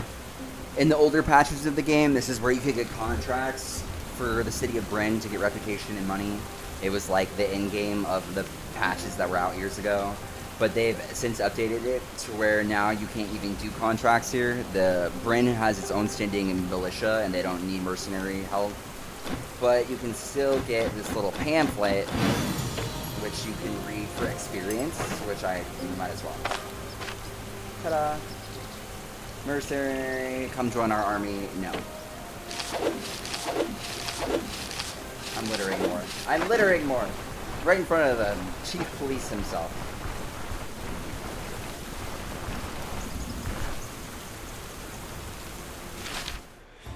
So we go north from here, gonna quick save, because I get jumped by bandits. Bandits love to jump you just outside of the city gates. And you start exiting the safety of guards, patrol areas. Okay, so this is where our caravans, measly beginnings, have started. Talk about good timing, I'm almost done preparing the caravan. Well, as far as caravans go, ours is a laughingstock. There's still a lot we can improve upon. While you were away, I set up a sleeping spot and found a couple of chests to store our belongings. The only thing left for now is to raise the flagpole. Lend me a hand, I can do that much. Here's my backfill. Here. Put my cook pot away. Put the charcoal away. Everything I might need for later. Put it away. Sell those things. So then, once you get the flagpole, come to this crafting table. This will show you the potential upgrades for your caravan. All you need is the required supplies and the list below each thing to do it. So this one just needs a foldable flagpole. So we're going to go ahead and click it. Caravan banner. Yep. So then I install the banner. Hooray! So that's how it looks. A new beginning. A new beginning indeed. By the way, did you see the rest of the schematics? What do you think of my plans for the caravan? You plan to live large, that's for sure. Trust me, if it's on the list, we want it. Speaking from decades of experience here. So if you happen to find or buy anything worthwhile, let me know. We'll see if we can put it to use in our camp. Deal, so where are we heading next? Wish I had a good answer. Gwynel disappeared without a trace. I've already sent letters to anyone who might know more about it than us. Can't do much else except waiting for their reply. Since there are no pressing matters right now, we have a rare moment of freedom. I suggest we use it to earn more gold and better prepare for the road ahead. Speaking of gold, I have a proposition in mind. Let me explain. During my Abbey escape, I stumbled upon a corpse of some hapless mercenary. He held an old contract on him. It promised 1,000 crowns to anyone who could get rid of the unholy scum inhabiting the place and live to tell about it. Well, the unholy scum is dealt with, and I'm here to share the tale. We should try our luck and claim the reward. 1,000 crowns is nothing to scoff at. The contract isn't exactly fresh, but it's a good idea to visit Manshire either way. There should be loads of works for you to do here. Here, take it. Old ass contract. Consider it done. So Manshire is the second town, technically, like in terms of progression. Osbrook is like the first tier of difficulty. Manshire is like the next tier, with Bryn being like the final tier. But you go there for the story briefly to just do that part. So we're actually going to go back towards Manshire, which is like the second difficulty zone, so that we can progress with making enough money to upgrade the caravan and progress the main quest. And since I just brought that skill book for 1,200 gold, I'm poor and can't afford to give him 1,000 gold, so, okay, it won't be easy. The scoundrel had a knack for lying low. Someone tells me we'll need more people. How so? We've been doing great so far. Before the Abbey, there were 6 of us, and even that wasn't always enough to handle everything. Trust me, 2 people won't cut it. Let's start by figuring out what kind of expertise we require the most. Can't afford getting too crowded this time around, or we'll meet the same fate as my old caravan. 2 or 3 helpers will suffice, and since you're responsible for all things martial, all major risks are yours. It's only fair that you should be the one deciding who will join us. So, there's 3 different people in this part of the game's development that you can add to your caravan. One's a craftsman, one's a ranger, one's a quartermaster. Each will offer you unique benefits. But the one that I recommend getting first is the ranger, and the reason is every time you take your caravan to a new place, you can tell the ranger to go scouting, and then they will return with like a bunch of different things that they found while scouting, and it's usually like a fox hide or a bear hide or like a wolf hide, like usually multiple, which you can sell for a couple hundred easy gold. So it's like passive income just by telling your ranger to scout for you. So that's the first one we want to get. The craftsman will basically repair your shit, and the quartermaster will offer you XP buffs for like 250 gold, which is pretty useful. And he gives you buffs to your damage and stuff, depending on what you tell him to train you in. But the ranger's free money, so we're going to start with that. Tell me about the ranger. The ranger and I go back at least a decade, though the last time we spoke was before the war. I hope he's doing well.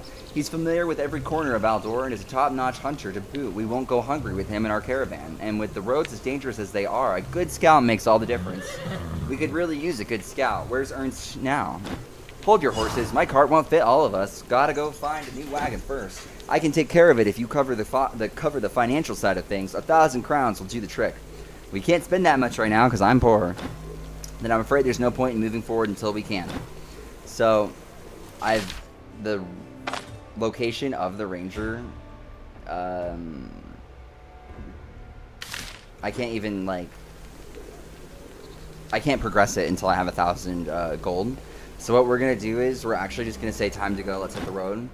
And we're going to use, if you look in here, the game starts you with 150 fodder. That's like the horse's food. It's what you are using to use as gas to travel the game map with your caravan. So let's go, let's hit the road. We're going to go back to the second tier town to start earning more money so I can actually afford the 3,000 gold to get all 3 followers of the caravan. And progress the story quest. So let's go right next to the town, just below it. You can't camp in town. You have to be in a field near town. So I'll go here. Cost 33 of my 150 fodder, which is not a lot. Pick up our caravan. It's kind of like if you ever played the Oregon Trail. This is also, it's like Skyrim, Elden Ring, and the Oregon Trail in a pixel art turn-based game. It's wonderful.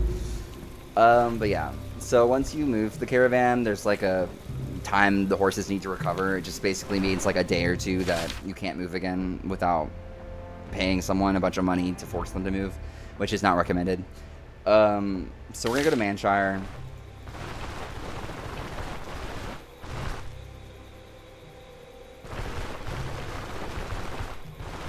Oh my god, a snake.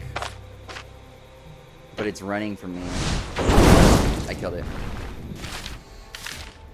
And snakes will sometimes bite at you if you step on too close to one, and they can give you a poison debuff, which will pretty much put you in a coma and kill you if you don't have an antitoxin.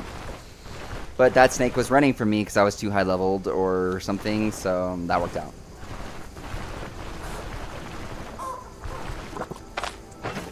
Alright, so we're in Manshire. This is the second tier town. We're gonna go to this guy's house right here. It's to the upper left of the inn. It's nighttime, so he's asleep in his bed, or at least about to be. Yeah. But they don't care. I can still talk to him. He's like, I don't care why you're in my locked house while me and my wife are sleeping upstairs and you just showed up. How can I do for you? I'm the village elder. His name's Knud. Knud. You don't look like an elder. I'm not one for flamboyance, flags, emblems, embroidered doublets. It's nothing but vanity. There's no truth in fancy clothing. Wow, how very profound. So yes, I may be an elder, but I'm a simple man. Chopping wood gives me time to think, and I have lots of ideas to ponder. Since I stopped drinking, speak of the devil, I could use a refill. There's simply no hiding away from them, and even new ideas is smarter than the last. So what I'm saying is, there's no truth in wine as well. A pointless drink. Wow, I don't think we'll be friends. Should an elder of wine-making village be saying this? Why shouldn't I? It's hard to argue with the truth, not to mention that selling wine is one thing, and drinking it completely another. Is it? It's not my place to judge. If you want to get drunk like a pig, I won't bat an eye. Right. Does this paper look familiar? Knud takes his time to peruse the contract. Bah, it's at least half a year old. The Abbey. What was the problem again? An entire pack of vampires with a giant beast for a leader. I took them all out. Lies. What do you know? Looks like Lothar wasn't imagining things after all. How can I be sure the Abbey has been cleared out? Send your people there. I can wait. No reason for me to lie. I'll take your word for it, but you see, there's a problem. This contract has long expired, not to mention that it was signed by the previous elder, so he was the one responsible for your payment. Knud hands the contract back. The previous elder, fine, where should I look him up? He's dead. He passed away half a year ago. The paper no longer means anything. So this is what I get for helping your village? I see. Look, every contract has its expiration date. This one is null, and it wasn't me who signed it. There's no trickery on my part. This part pisses me off. It's the illusion of choice. Because, like, I agree with him. Like, we asked, but we're not forcing nothing. But they only give me the choice to say, I'm not leaving until I'm paid. So, that's what I'm saying. Knud sighs heavily. Aren't you a stubborn one? But you know what? We could really use a mercenary right now. So how about a deal? I'll double the reward for the next contract you'll take from me in recognition of your past merit, so to speak. Is this good enough for you? So here's the part that you need to know. You can double down and be an asshole to him, and if you get at least 200 gold coins out of this deal, but it's not worth it, and I'll tell you why. Because A, if he doubles the money from your next contract, it's usually base pay is like 500 starting, so you'll get 500 extra gold and a bunch of reputation. Or you can get 200 gold now and lose a ton of reputation with the town. Like, they get pissed at you for literally treating the elder like an asshole and being like, pay me money! So, instead of asking for the 200 gold and being a dick and losing reputation, I'm just going to say it's okay to double my next contract.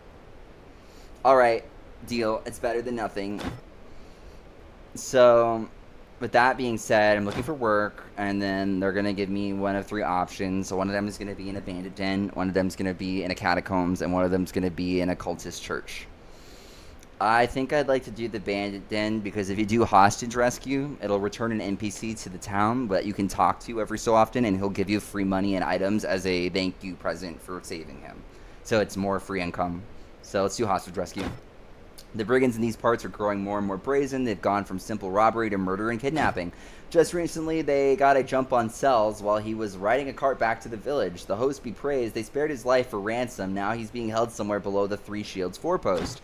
I reckon the gold would be better spent on a mercenary like you. These thugs only speak one language. It's a straightforward job. Deal with the bandits as you see fit and get the hostage out alive. Can you handle it?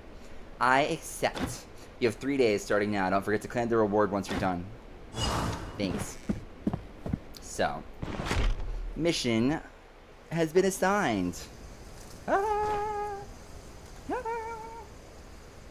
me click save and just stop the camera there for real quick. Keep these recordings not too long, so when I edit them, it's not a huge upload. Had to get a drink refill, naturally. But yeah, so we're here. Ah, the camera. Mario. So yeah, let's play. So I gotta head to the 3 Shields forepost as my next mission. We're trying to save up some gold so that I can get the Caravan followers. Each Caravan follower will require 1,000 gold, or crowns as it's called in this universe. And money is not easy to come by in this game, if we're being honest. It's very... This game, like... I love it, but it's also, like, very punishing.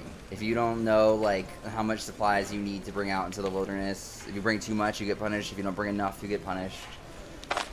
It's very easy to die if you don't come prepared and have knowledge. Which is part of why I love it, but also part of why I hate it.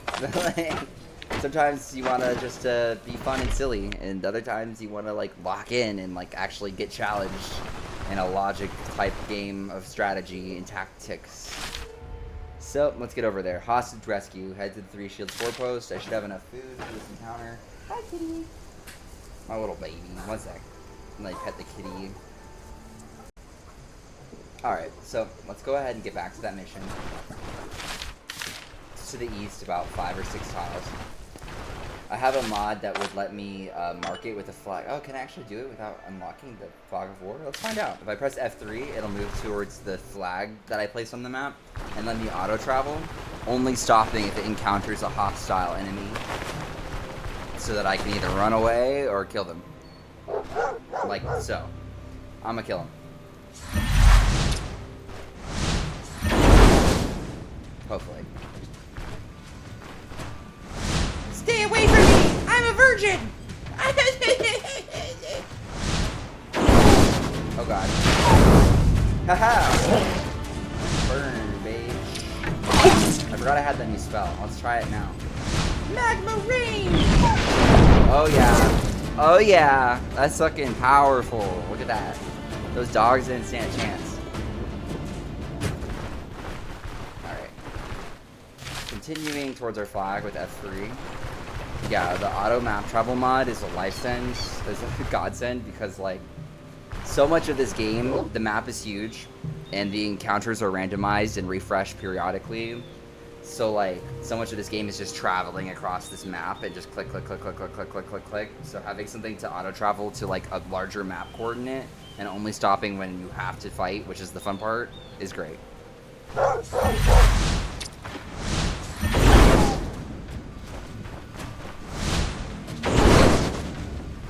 Stay away! Yeah, that's what I thought.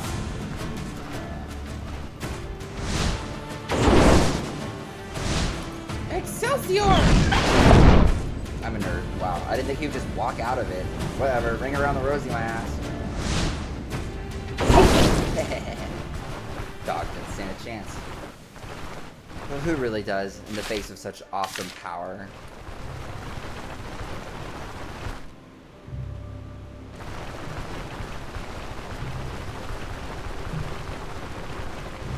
That's funny, running for his life.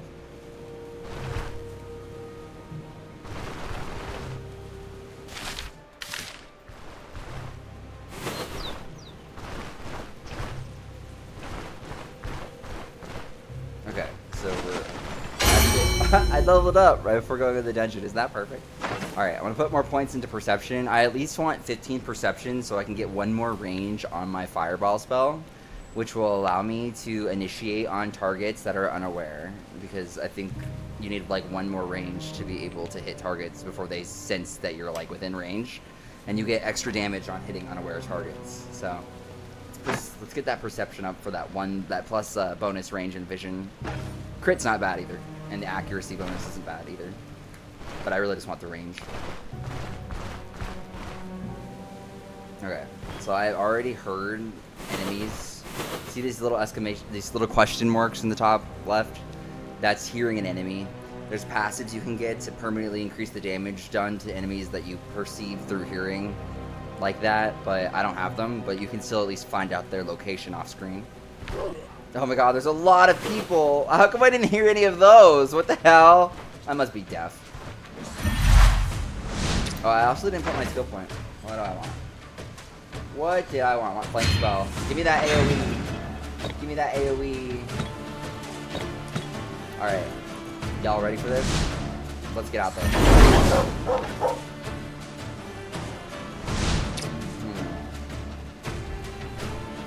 Let's kite them out further.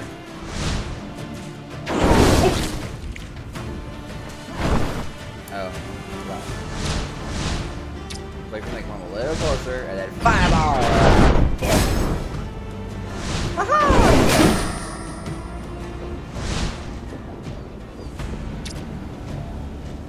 I'm immobilized, so I can't move away. And they're not grouped where I can get them both with my fire spell. And let's wait.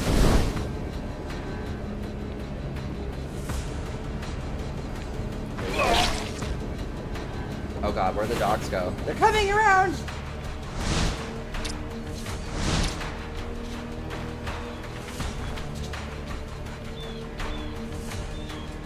I want to group them up tightly so I can get them all within one fire spell. If I keep kiting, I can get the cooldown on my magma rain back, which should give me an advantage in the fight. 6 turns, 5 turns, 4 turns, 3 turns, 2 turns, 1 turn.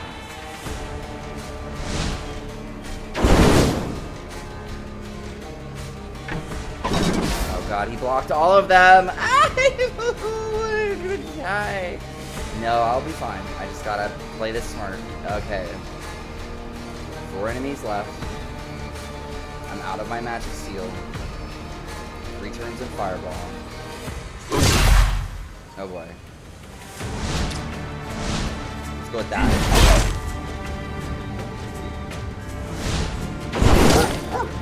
I'm bleeding. Let's have an defensive fire. Then my bandage, my bleeding.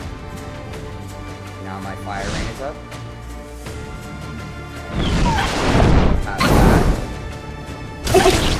Okay, now they're dead. Now it's a 1v1. Fireball. Nice! That was close. 38 health. And I sustained some injuries to my head. I'll apply a healing salve. And I'll rest. Character's hungry and thirsty. Eat. Hunger as well. And rest till I'm at full health. And let's get in that dungeon. Didn't drop much. Just a couple gold. Just a couple gold. Struggle chunk, bar.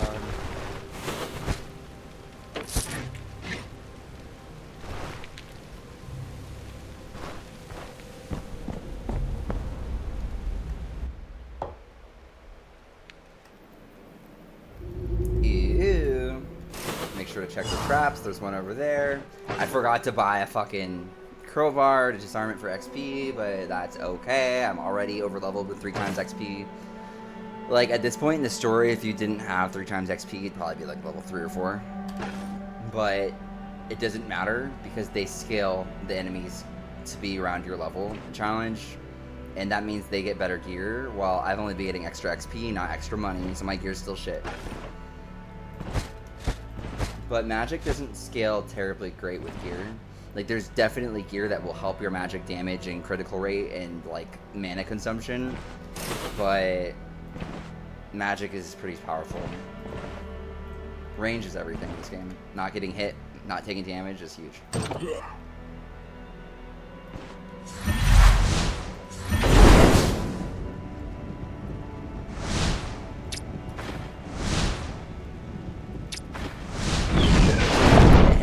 Everywhere you go. Aw. I hate to say goodbye, but goodbye.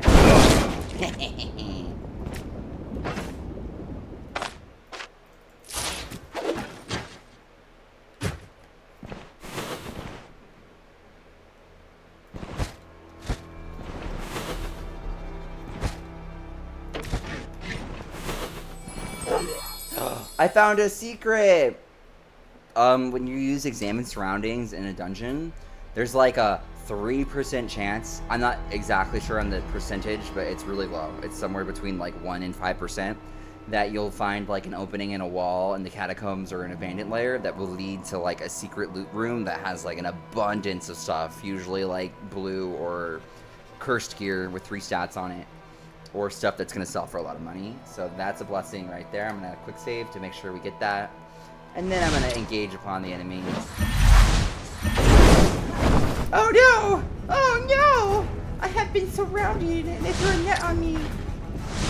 Oh, but you didn't see this coming. Oh, they just walked around it. Still, yeah, fired.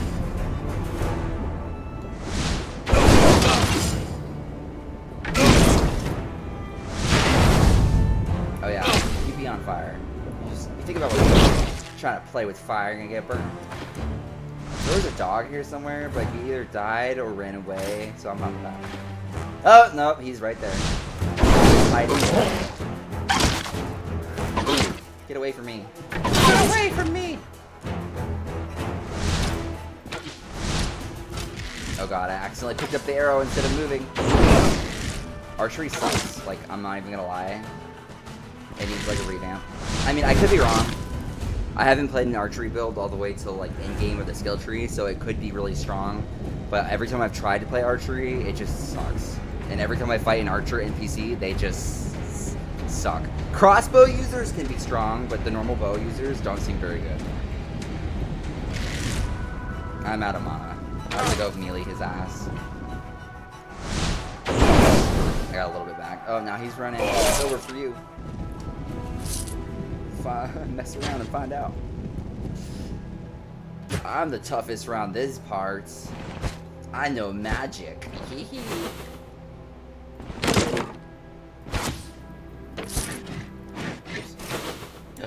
There's an archer. They were mad because I was talking shit. There's 3 people backing up. And backing up. And backing up. And backing up. And getting cover behind this pillar. You can deny line of sight to ranged enemies, such as mages and archers, so they can't hit you, forcing them to come into a closer range. Oh my god, I missed. Let's deny access to this zone. Oh my god, he stabbed me. How could you do this to me? Let's go ahead and put my staff. Give this guy a little what for? Burn him with some fireballs. Just when he thinks he's in on it. Set him ablaze. I say, get out of here. As that retarded archer just hits the wall like 5 times, does nothing.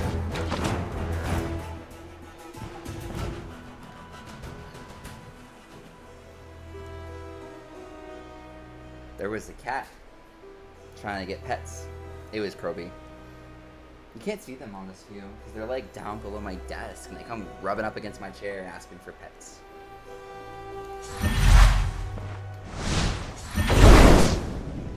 I'm out of mana. Out of mana! But he's weakened. He shouldn't be hard. Yeah, he's done for. I dazed him. You get knockback on this one. See how it says, if both strikes hit, delivers an additional strike with minus 20% weapon damage and 61% knockback chance. If you knock an enemy into another enemy or into a solid structure like this pillar, they'll get dazed, which pretty much means they can't do shit. Let's see. Stun. Oh, they got stunned. Yeah, they can get stunned from getting knocked back into an opponent, but they can also get dazed, which is a huge debuff that makes them useless for a turn. So let's just kill him now. Yeah, that's what I thought. That's what I thought. It's okay. Alright. Progressing forward, checking for traps. If I had a crowbar, I'd be disarming each one because they give you XP, which is, it's really easy to level up when you disarm every single trap with a crowbar, but I forgot to buy one, so we'll have to do without that XP. I do have 3 times XP on, so it's not like I need every little bit of XP I can get. This could be sold for 61. Hello, baby. Hello, kitten. Kroby. One second, let me pet the kitten.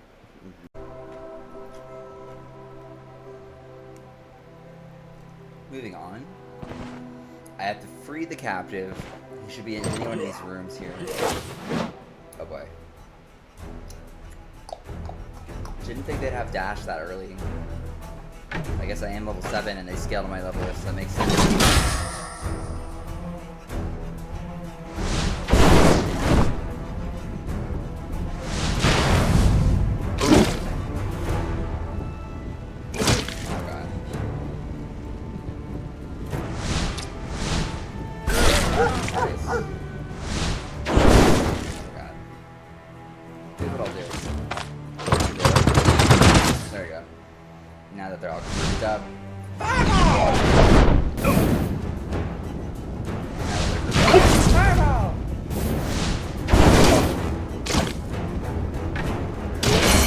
Level up. Nice. Injuries aren't so bad. Rest. Apply my stats. The perception, we want to get that +1 vision bonus range and 5% miracle chance for crit. So we're going to get one more. We're going to stop perception at 15 and then continue our builds into either willpower or vitality. And for our skill point,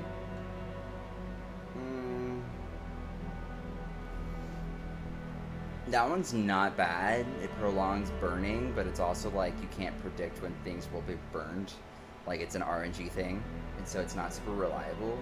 But it's also required to get incineration, which is a very powerful spell. So, using the ability tree spells, apply all enemies within 5 tiles, -5 fire resistance and -5 max health %. That's not bad. It's up to -20% max health if I use 4 fire spells back to back, but I would almost rather some kind of survivability. I don't have any mobility in my build right now. There's several spells inside of the athletics tree, such as dash, which allows you to perform a charge of a range of 4 to relocate, which will save your ass when you get surrounded by melee enemies. But you have to take a passive that I don't think is like the greatest to get it, so it's kind of expensive to get.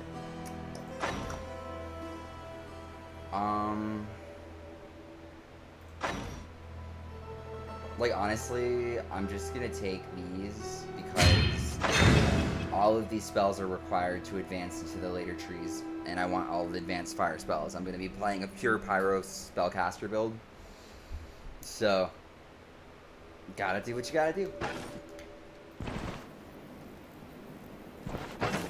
Gotta eat, my character's hungry, take a drink of water, look around, check for anything interesting. Quick save, pick off the chest, put everything.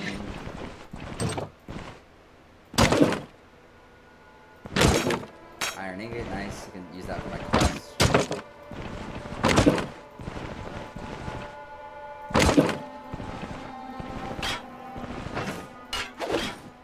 broken weapons aren't worth anything. You can repair them with money or with like metal scraps that you find, but weapons have the worst trade-in rate, I swear. Like, for how much inventory space they take up to how much you end up getting for selling them, they aren't very good for selling.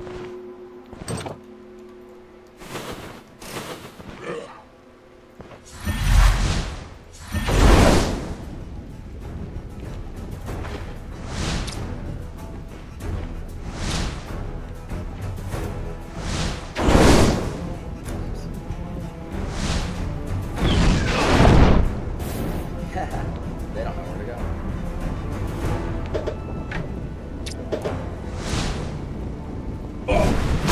Ah! He threw me into my own fire! What a bastard! Yeah, people with two-hand maces. Oh god. Oh god. Oh god. Oh god. Oh god. Okay, Flint. I'm not bleeding anymore. I'm not on fire anymore. I'm just barely alive, but I made it. This game is hard. Like, oh, I'm running out of food. I'm buying enough food. Oh, god damn it. But that's okay. The mission's almost over. I just have to find the captive, and I'll be done. Hopefully not starve to death before I'm done.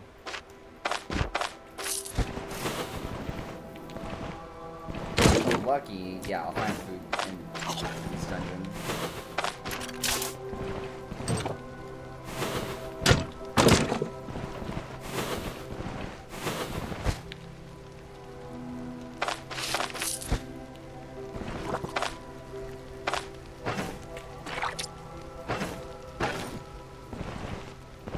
I love that the kitchen area, like, every dungeon has, like, a kitchen like this, but, like, they almost never have, like, food in them. Like, you'll be starving, and I'm like, oh, I found the bandit's kitchen, I finally got the supplies to survive, and then, like, you'll find, like, one onion, and that's it, and it feels like 2 hunger, like, let me in.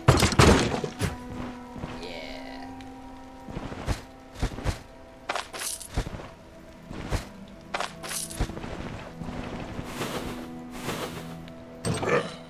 I don't know why I didn't hear them. Maybe my perception's not high enough, or maybe you have to take that passive to hear enemies, but I was definitely listening for enemies outside that door, and I did not see them. I think you have to have the passive in the survival tree to hear enemies that well. Like, sometimes you'll hear them passively, but you can't guarantee it.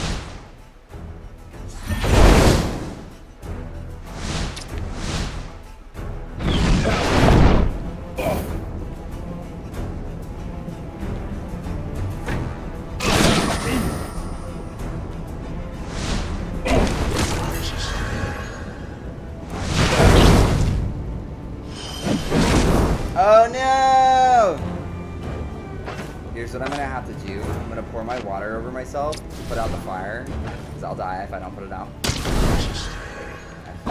I didn't know that they had a mage in the room with them. This complicates things. For I am out of mana. So here's what I'll do. I'm gonna close the door. I'm gonna rest. If you're like overwhelmed, you can close the door and rest behind it, and it takes them like 10 turns, give or take, to break the door open, giving you a chance to get some of your mana pool back. So now that I have mana, hopefully I can take this guy out. Cast an AoE spell. Oh yes, thank you. Fire. Knock him out, and then kill him. There we go. Oh, that was close. I'm completely out of food, and I'm at 30%, 6% hunger. At 75% hunger, you begin to lose every turn some of your max health. It's like 0.5% every other turn, and it will reduce you down to 0 and kill you if enough turns go by in starvation mode. So, I just gotta be careful to eat every piece of food I can find and get out of this dungeon before I starve.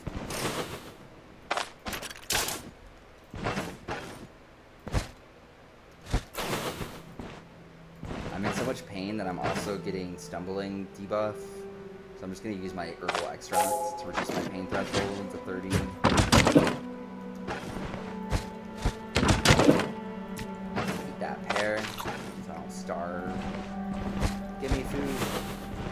got food somewhere.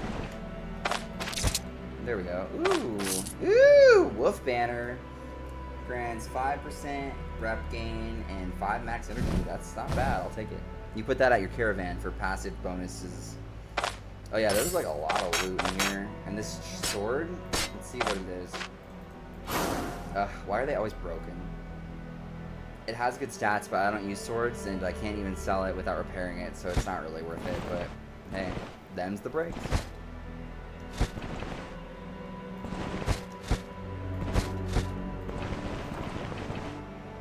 Alright, free the captive. There should be like... Oh wow, they dropped money. Okay. So, there's supposed to be like a key. One of these enemies will drop like a cell key, which allows me to unlock the cell in which the captive is being held. The hostage. But it either hasn't dropped yet, so there's more enemies to kill, or I just haven't seen it dropped on the floor. I also haven't even found the captive, so... Ooh, alcohol. Alcohol is another good tool for giving yourself pain reduction and damage buffs. Get drunk, get belligerent. Ooh, that would sell well. Yeah, get out of here. Oh, this room, I almost forgot to even go in here. Oh my god, I would have cried. Yeah, do you see this? Ancient coins sell for like a lot. Yeah, they're like 4 times as much worth as a normal coin. Moose antler, silver color ruby. Ooh, unidentified gloves. I should have fucking used my identification scroll on those. What was I even doing?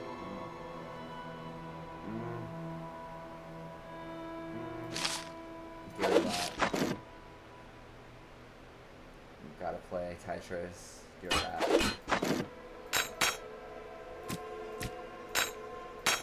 Okay. Got all the loot. That was nice. A little surprise. Now, all I gotta do is survive and not starve to death. 39%. And make it out with the loot, and I'll have a good time. Oh my god, I missed all of them.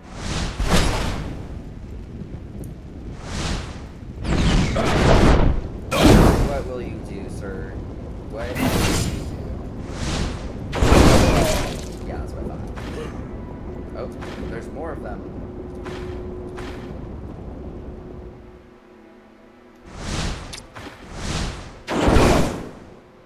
Okay, I'm out of energy, so we're gonna do the rest action.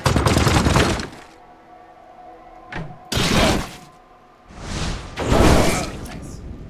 He's like, hell have mercy, please, and I'm like, nah, not today.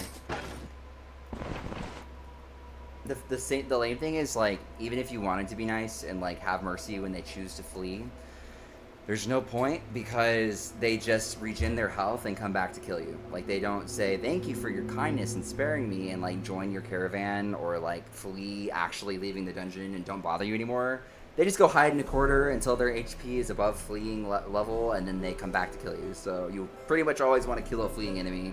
It's just missing XP and leaving something, a string, attached that might come back to bite you later. Oh my god. So many of these. Jeez.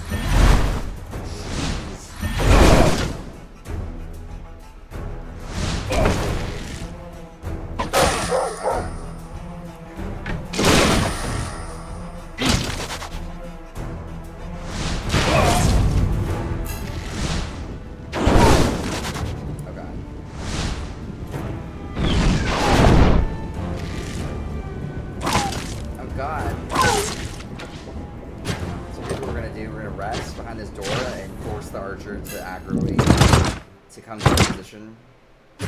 I'm out of food. I can't be resting like this. I'm gonna starve to death. Oh my god. I'll live. Okay, so here's the plan. AOE.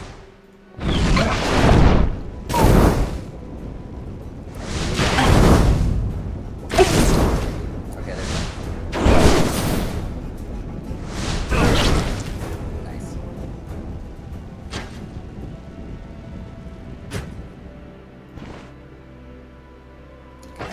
Starving, but I'm not at 75. Oh my god, I'm so close to 75%. I gotta free this dude and get the fuck out of here. I think he's like right here. Oh my god, what the hell?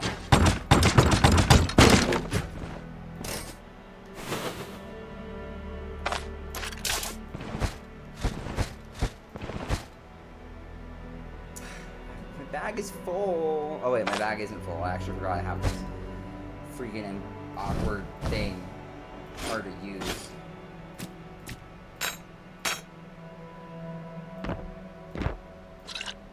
There. Now I have room. Quick save, block, and then I'm gonna barely survive getting back to town. Oh my god, give me some food, please, please. Like that fucking barrel looks like it's full of food. I don't even understand like how it's not. Like, okay, so I'm starving to death, but the captive should be anywhere around here. Yeah, he should be like right here. The dungeons aren't like crazy huge, so it's about time I find the objective. At least the early level dungeons aren't crazy huge. The later level dungeons have like multiple stories and they're pretty big.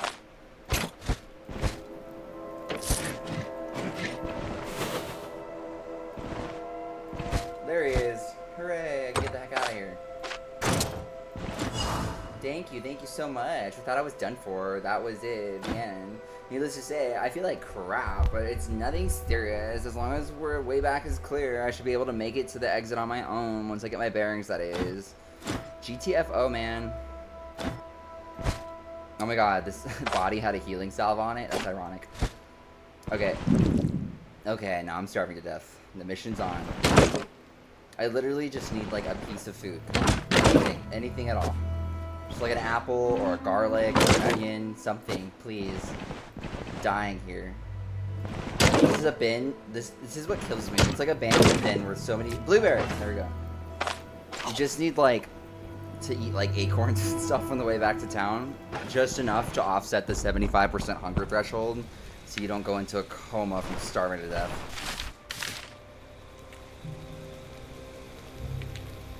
Okay. Onward. I'm gonna look for anything edible while I'm out. Is that edible? Yeah. Oh my god, I'm out of water because I poured the water to put out the fire on myself. Oh my god. That's fine. I won't dehydrate before getting back to town, but I might starve. I just gotta look for things to eat, like that leek. Yeah, I'll be good. As long as I keep my eyes peeled for like mushrooms and acorns and random blueberry bushes and things that spawn out in the wilderness. They barely give you any food, but it's enough to keep you from dying on the way back to town.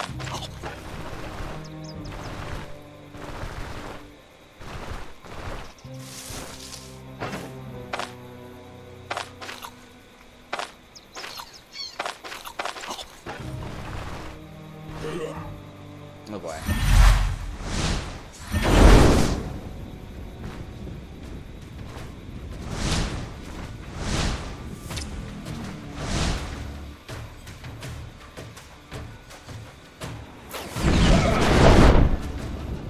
Let's walk out of that shit.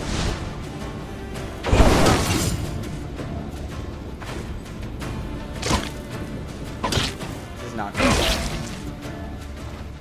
Not good at all.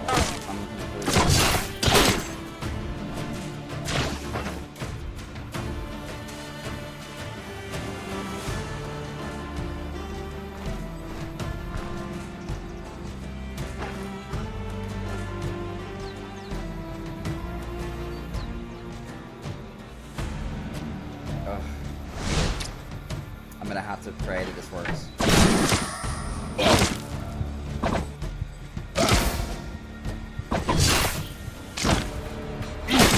Oh my god. If I can get an energy regen into a fireball, I can just maybe kill him. Oh my god, I need more mana. It needs more energy regen. Just one more point, please. Anything. Anything at all. Anything at all and I'll live. Just help. Oh my god, I just need a little bit more energy. Just give me the energy regen, man. I just need it. Where's my energy regen? I'm supposed to get energy every couple turns, and it's not. Do you see this shit? I guess you can't get energy regen when you're like. What the fuck? Okay, I have enough to shoot him. Oh! Thank God. Not only did I kill him, but I leveled up and got healed. That was so close. This game is really hard. Like, you'll literally be in a dungeon. Like, if you didn't have quick save, you'd be in a dungeon painstakingly choosing every turn, trying your best to survive, only to come back from the dungeon starving with a broken arm to get jumped by a bandit like that and get killed out of nowhere. It's literally so grueling and mean to people. I love it. But I lived, and I didn't even have to do a save scum reset. Isn't that great? But I barely lived, so, like, barely. And I'm starving to death. So, there's that. Random plants. If I see a bandit again, I'm running. I'm not fighting with it. I'm so feel that. Before I starve to death and go into a pain coma.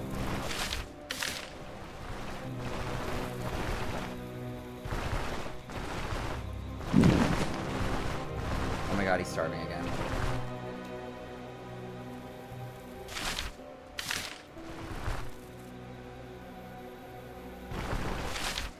I'm almost home as my HP falls. Eat these blueberries so I don't have to die. Please, anything that I can eat. Okay, I'm in the town. So as long as I don't starve to death before getting to the food vendor, I'll be fine.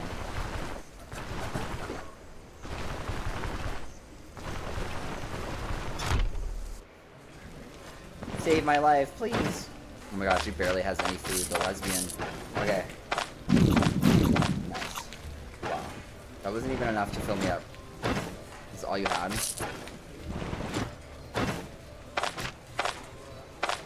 Okay. There we go. Now I'm full. I'm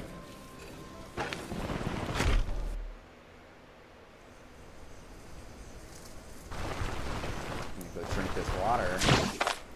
Fill my water bag. And then sell my shit.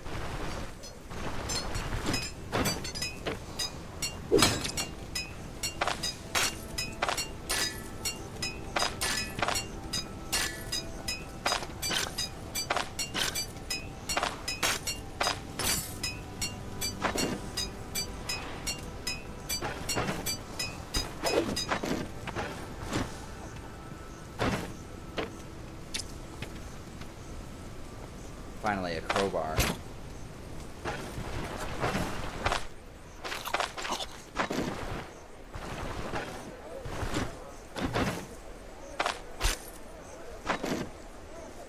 Okay.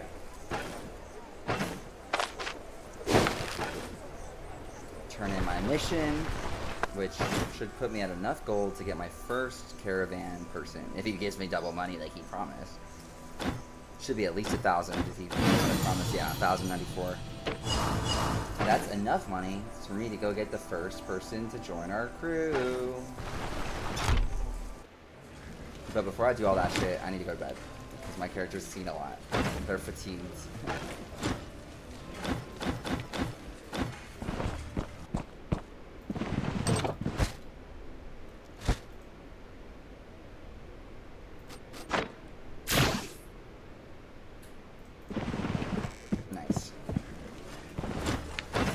Buy some food.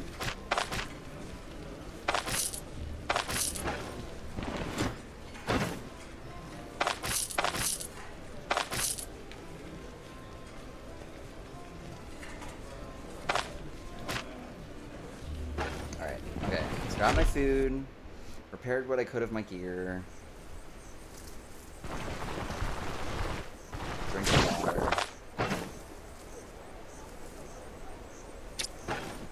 So caravan's to the bottom right. I'm gonna go tell the guy that I'm ready. Hold up. Perception. I want at least 15 perception.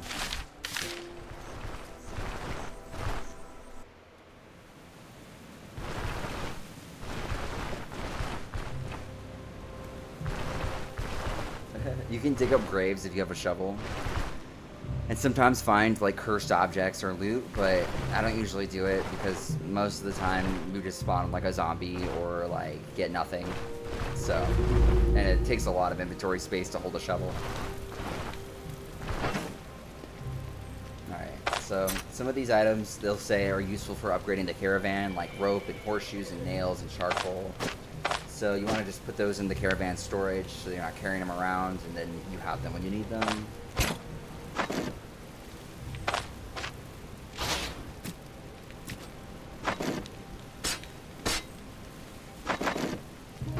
Alright, so I want to get the ranger first. Honestly, I'm just gonna put the potion in here because it took up space, and I never like to use the potions because if you're playing well, you really shouldn't have to, but like some bosses and stuff, you kind of need potions. So they sell really well. It just feels lame to spend a really expensive potion just to get like a little bit of extra health for a turn when you can rest if you play well. So I hate using them, but they are helpful. It just depends on the situation. But with quick save, not as useful. Without quick save, essential.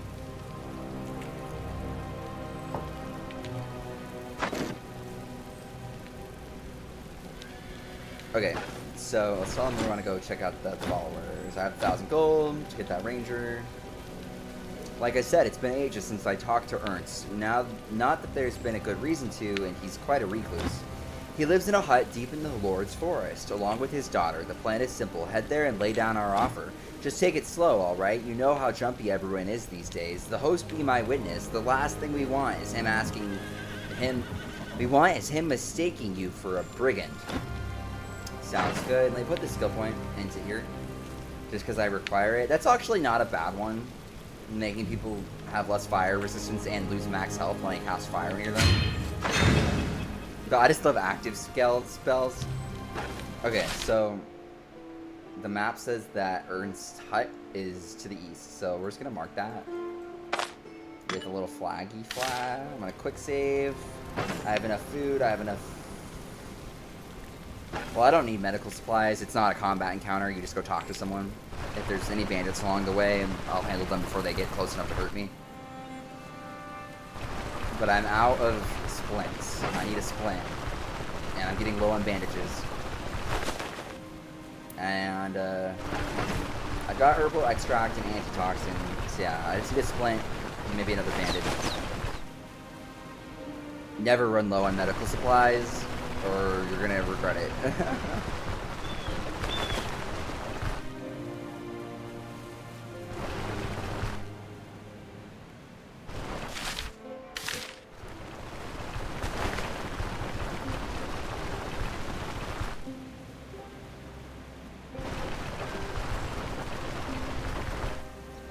A snake. Yeah, get out of here.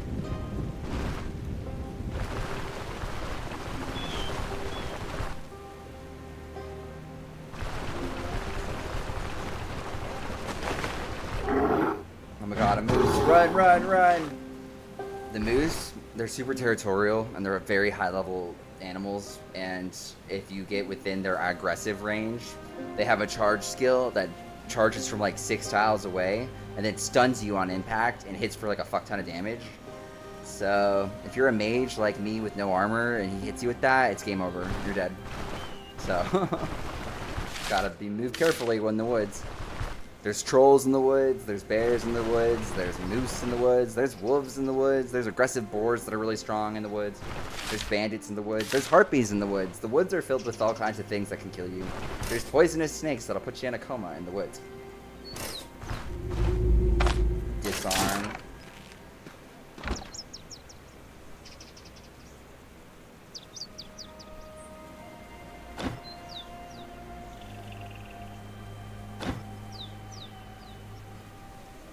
Oh, sorry, yeah.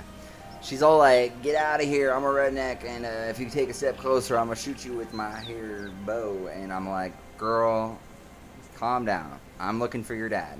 And she's like, well, you come to the right place if you're looking for my dad. What do you need him for? And I'm like, I'm a friend of his old acquaintance, Varen. We're gathering a caravan and are looking to recruit a skillful ranger.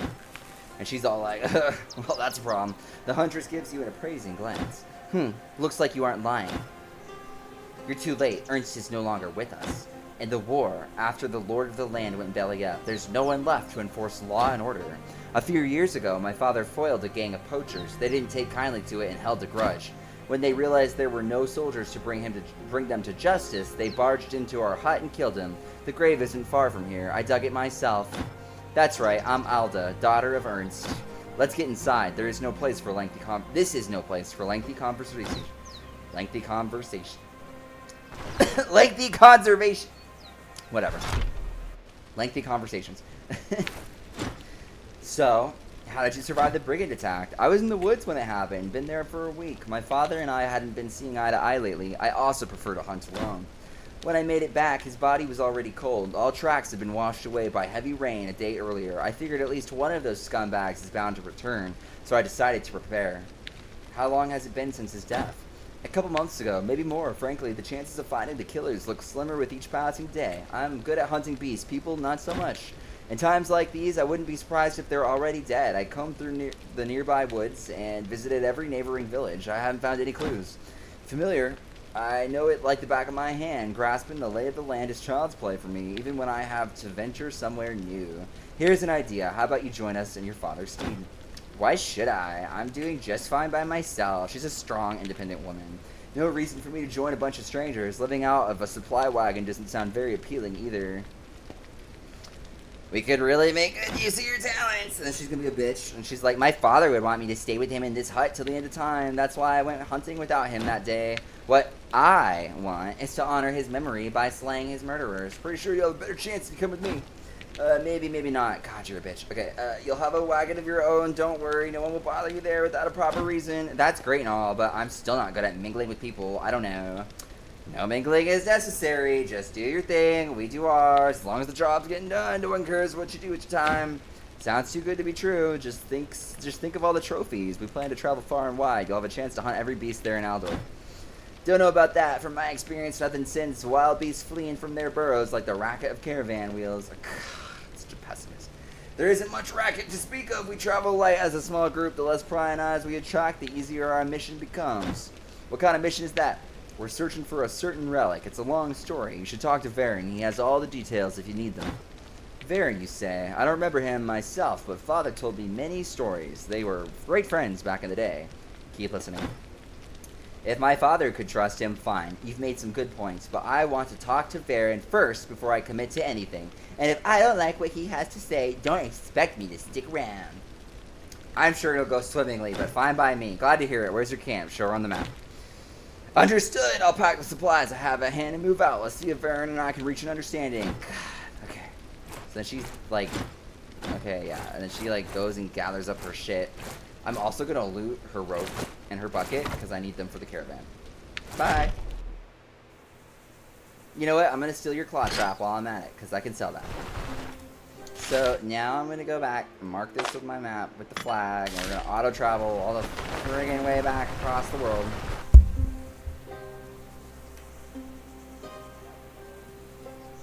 I'm like, hello? It's a moose! Run away! Run! Run away! We'll die if he sees us! Okay, I should be far enough away. Quick saves, just in case.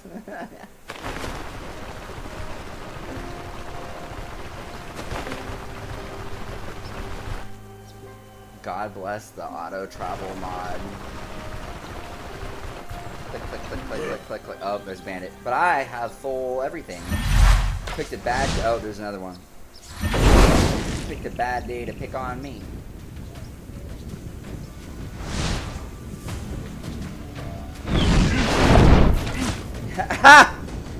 This dude just stepped over here to like get out of the fire and then walked in front of his line of sight and got hit by his arrow. I love that. That's great. The archers like shoot their own allies a lot. Like if there's an ally between you and them, they'll hit like their ally like often. Like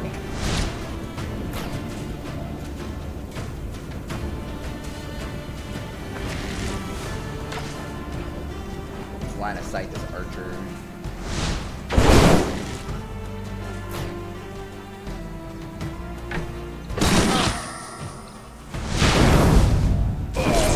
Nice. archer can't see me because of line of sight of this bush. He's like trying to get within range of me. But he can't because he's stupid. Ow. He shot me. The dirty. Nice running away. How dare you. Nowhere to run now, biatch.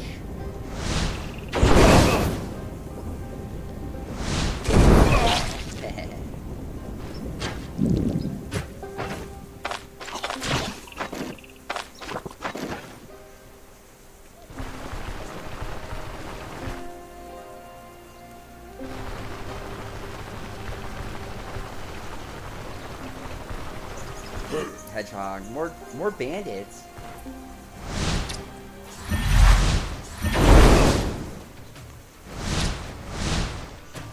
Let me get a little bit closer.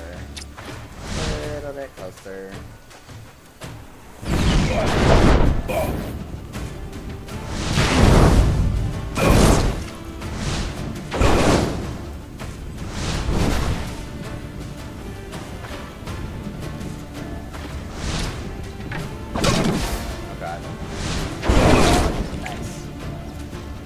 God, this hedgehog is like freaking out. He's like, what did I just witness?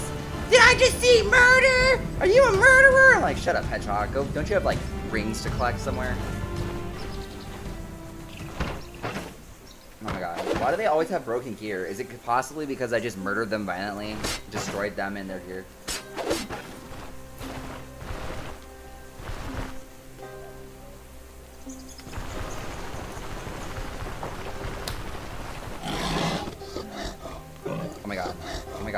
Oh my god, it's a boar. There's like a possibility that I could beat the boar. They're pretty strong. But without the butchering skill and like a knife or a dagger or a sword to attempt to skin it, there's no real loot to be gotten. You need to have the survival tree. Not just butchering, but you need like resourcefulness.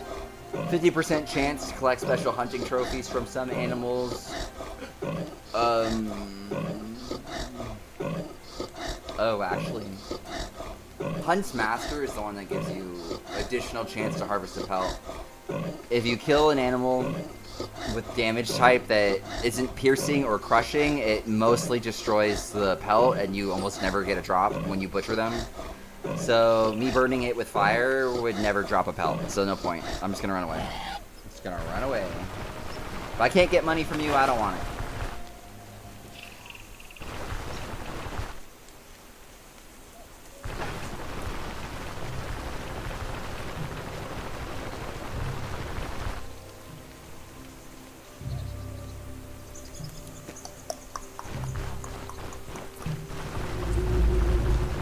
Hey, I'm back in town.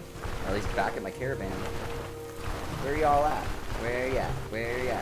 Where ya? What the hell? I said I was here. I don't see nobody. Oh, there you are. Where's that lesbian? Oh, here she is. Almost done. Come, this treat is on me. Oh, I'm just grabbing a bite to eat before heading back. Wait, it's a jest. Yes, I've decided to stay. Baron and I chatted for a bit, trading from stories about my father. Maybe spending some time with your caravan won't be the worst thing after all. Thanks, Alda. Here's your plate. I'm glad that she decides to just give me free food. What a blessed soul. I enjoy cooking. Ernst taught me everything he knew about it. The routine is soothing. Preparing and measuring the ingredients. Chopping, frying, stewing. I agree with this, actually. I love cooking. It takes my mind off of worries for a bit. It's like meditation. Mind sharing a few recipes? She's like, oh, those are family secrets. Get out of here. I don't care much for teaching, and cooking's very personal to me. If we get along, maybe I'll treat you again someday, but for now, I need some time alone. She's like, GTFO. Get out of here. Okay. Now that I have the ranger, I can tell her, we're on unfamiliar turf. I need you to scout out the area. So she'll be, let me grab my gear first. I'll be heading back in a few hours. Might even bring back some hunting trophies. So she'll do that, and then she'll unlock the surrounding map a little bit more, and she'll also be like, here's an inventory screen of the stuff I found, usually encompassing things like animal furs you can sell to the vendor for at least like 100 gold. So she's like free money when you talk to her. They also introduced like a relationship system. Like,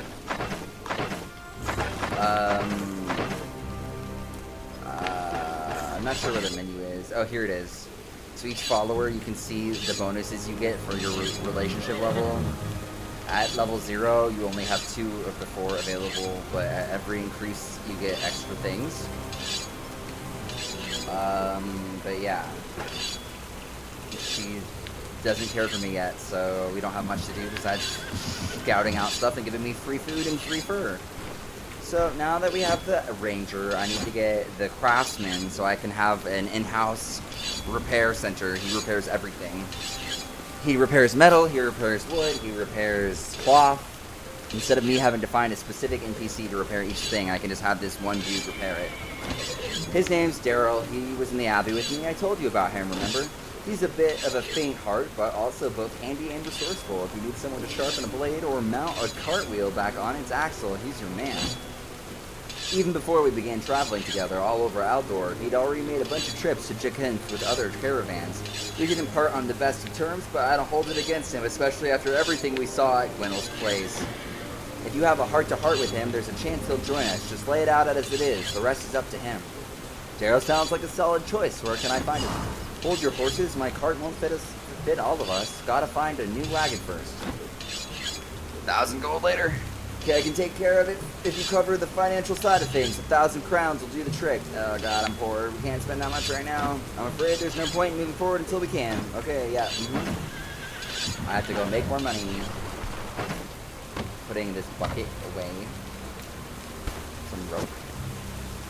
And there's a claw trap. And everything else I need. Okay, I need to get a splint and maybe another bandage, and then I need to do another contract to make more money so we can get the next caravan member. So we'll do that right there in Manshire. Unfortunately, it's right there. Let's do that now.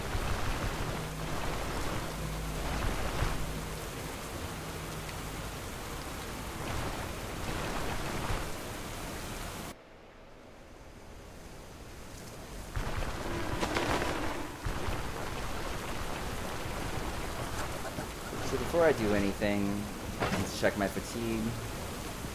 Yeah, it's not bad. I don't really need to sleep. But I do need medical supplies. Which, oh no. I'm gonna go to bed to reset the time. Because the vendor that sells medical supplies at the church isn't here. There's a quest to add a proper herbalist to this town, but you can buy medical supplies from the priest and from the general store vendor. It's enough. You don't need a special nurse character in the town to get what you need. So yeah, any beds available? 1 day, please. 15 gold. Thanks a lot. Sleep until 8. And then that should reset the schedules of all the workers. They'll be out in the morning light, and I can go get what I need. I have enough food. Do I? Because last time I said that, I almost died. I'll buy more. Okay, so I just need 2 things. Talk to this dude. Get my mission. Need 1,000 gold more. Where is he? Oh, there he is. I'm looking for work. Okay. Let's do cleansing ritual. That one's really close. Ravenhill's like to the left of here, one map. And it's pretty sure it's the one that's like zombies and undead in a crypt. What the hell? What is that for? I think I had to bring that and use it somewhere to purify the tomb. Or I could sell it for 250 gold. No, I'll do it because the loss of reputation isn't worth it. Reputation is everything. You cannot get better gear until you have higher reputation in the towns. So, I got my mission. I just need some medical supplies and we'll head on out.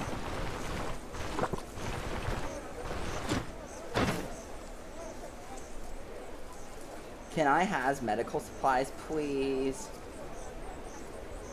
Oh, he has an enchantment scroll. That's the system for basically enchanting your gear, but enchanting your gear will only add 1 bonus, randomly pulled from like a pool of 20 possible enchants. But if you find gear in the field, that's like this hat that I found, which desperately needs to be repaired.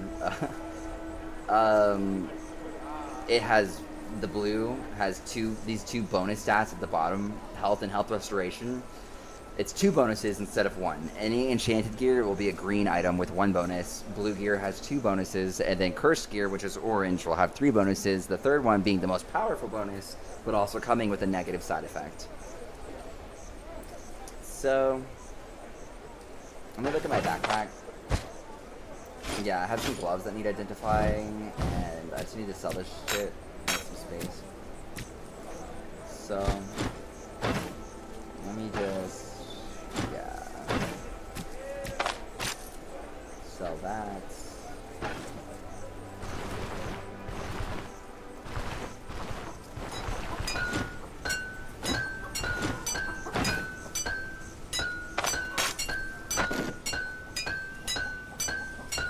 Sell those. Sell those.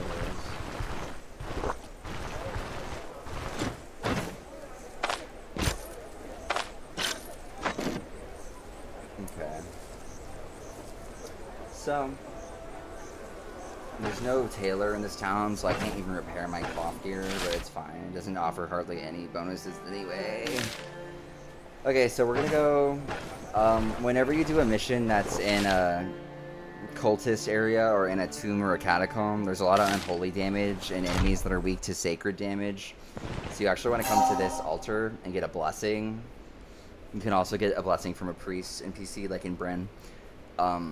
It'll give you sacred damage, unholy resistance, crit avoidance, and 5% experience gain for 1,500 turns, which is pretty helpful.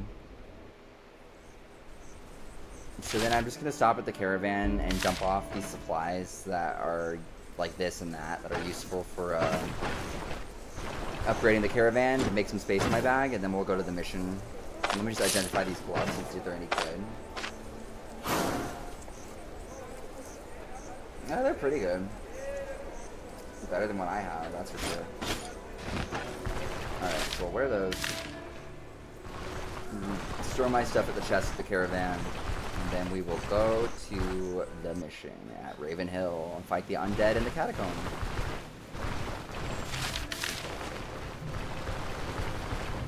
Oh, eggs. Nice. You can cook with eggs. But I didn't buy the cooking pot upgrade yet. So I can't even cook at the caravan. I've taken a look around here. I'll mark every place worth visiting on your map. There were even a few hunting opportunities along the way. Look what I got. Nice. 240 value, 120 value. And my bag is full and I throw them on the floor. I'm like, thanks a lot. Throws them on the floor. Get some space.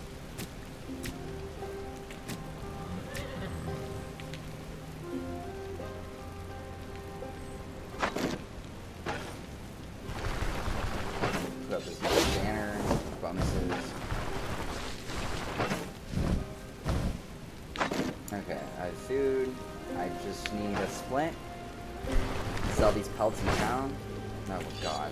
This is why I don't like hunting. Is because the pelts take up so much space that it's awkward and you can barely carry them. It's like hard to deal with.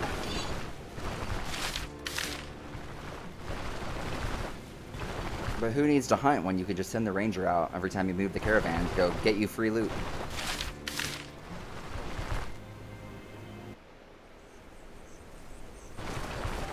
If I was actually in a town with a tailor, I could sell these first to the tailor to get the most premium prices. They paid the most for fur. But since there's not a tailor in this town, I'll just sell them for whatever he'll give me here, which is like less than half their value, but that's fine. Okay, so...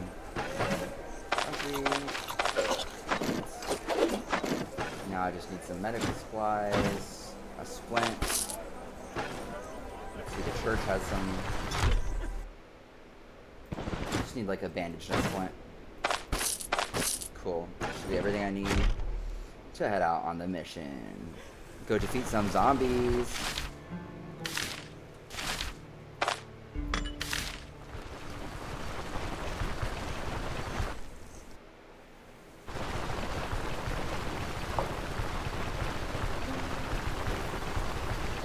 Wait.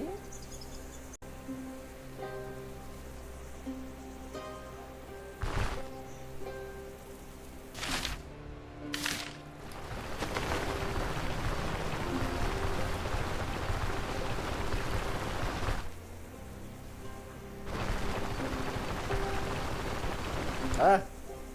Oh my god. The bisons are like one of the strongest animal wildlife you can run into. They're pretty passive unless you get like really close to them like that. If I got one or two more tiles close, if I got one tile closer, he would become violent and initiate on me. But he's just warning me right now. They're very strong and they fight together, so if I attack one, all four of them would be on me. And I would die. One of them would be too much for me to handle right now.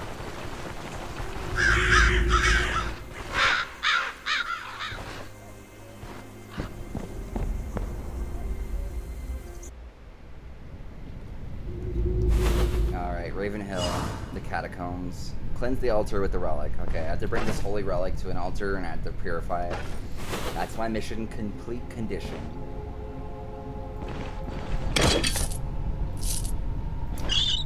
A bunch of rats.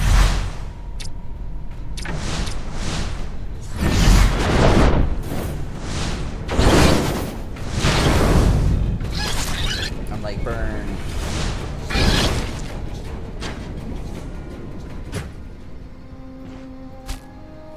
I picked up a dead rat. Can't be butchered. Gross. Oh, there's a ghoul. Okay, so with these enemies, they have a skill called Necrophage, which allows them to reposition to a tile with a fleshy corpse and consumes it, replenishing 50% max health and 50% max energy, as well as transforming into a stronger ghoul. Large ghouls don't transform after consuming corpses and are instead granted one of the following effects for 30 turns. So basically, like, if I kill this ghoul right now, he's not that strong. But if I were to kill, like, a zombie and then fight the ghoul could eat the dead zombie and turn into, like, a massively more powerful version that is super hard to kill. So you have to be careful when fighting these to make sure to kill them before killing, like, some other body that they can eat and upgrade themselves. Fortunately for me, there's nothing nearby for it to eat, so we don't have to worry about that.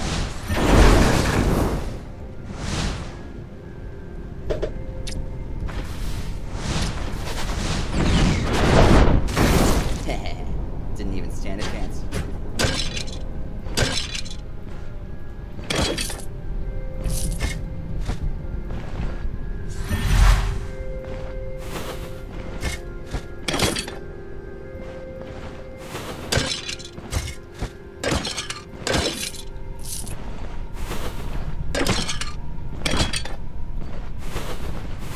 Oh wow, is that really the objective? Oh wow, it spawned like a bunch of enemies. Okay, here's what I'll do. I'm gonna back out. Reposition.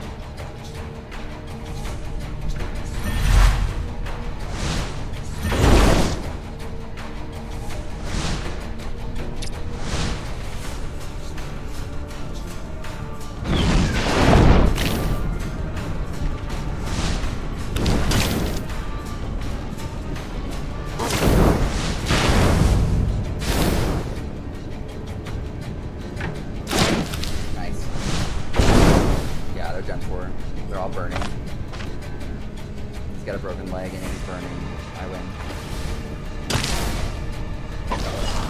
Nice. I'm like, can I not pick that back up and sell it? It was worth a lot. Okay, well there's definitely more stuff I can do here before I finish the mission. Ah! I've stepped too close. There we go.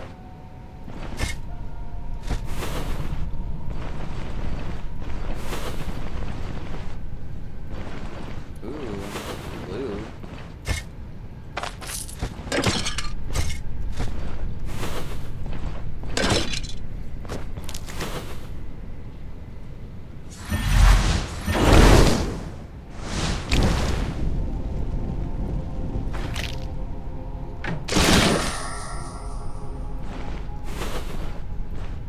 Crowbar to get into secret rooms inside of these crypts.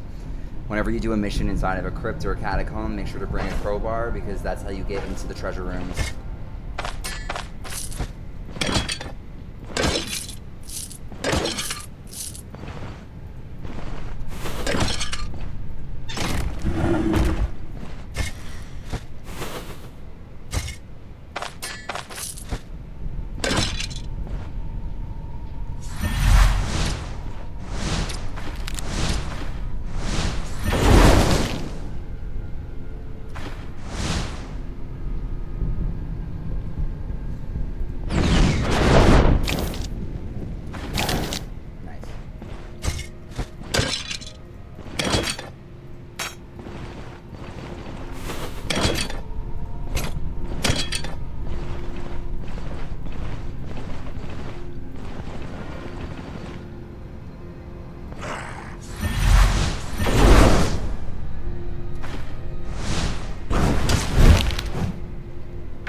that guy just revive?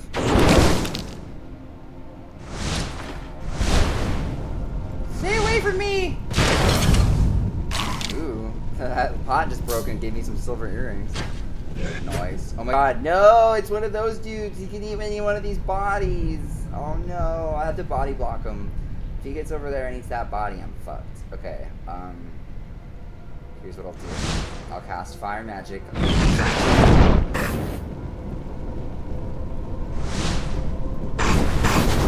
Yeah, he's dead.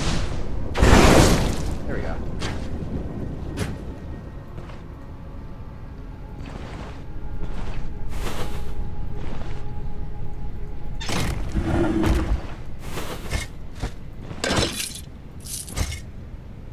Ooh, money. If I'm lucky, I might find a cursed item in one of these tombs. Yeah, one of these is probably cursed. I'll have to use an identification scroll on them to determine if they're cursed or not. But if they are cursed, this ring might give me some really bomb-ass bonuses.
I have apathy. It's because my morale is low. You increase your morale by like resting and eating yummy foods and not being in pain.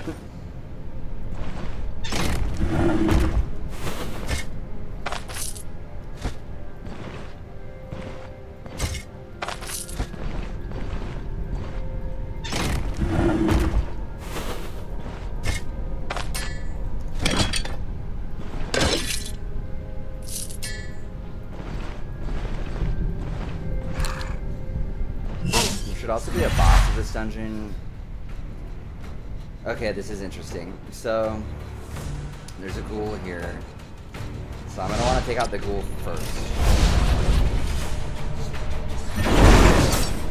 Because if I don't take out the ghoul, and the boss is down here. Zaxxar the Malicious, human secret cults. He's a summoner. He can resurrect dead mobs, and he can also summon back undead. So he'll just kind of like infinitely summon stuff on cooldown to fight you, so you have to kind of kill whatever you can to get to him and take him out as quick as possible. I have to kill this ghoul because if I kill these undead and the ghoul is there, he'll just eat their bodies and become way stronger than I can deal with. So let's kill him real quick.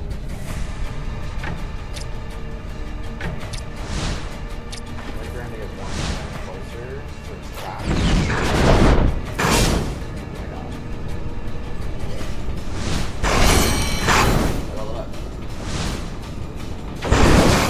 I killed the ghoul and the boss just immediately resurrected him and I killed him again. Yeah, I'm kind of like hot shit, but whatever. What skill points do I want? Pathfinder's pretty good. 10% permanent increase to damage and dodge and removing dodge chance from enemies that I hear. The passive chance to hear other creatures, and it gives me extra vision. And I can't do, I need to be at least level 16 to get my next tier of fire spells. So, I could do Magic Mastery, Body and Spirit using spells, grants 8% weapon damage and 3% crit chance for 4 turns, stacks up to 3 times. strikes and shots. Grant 10% magic power for 4 turns. I mean, that's pretty good. I'll do that.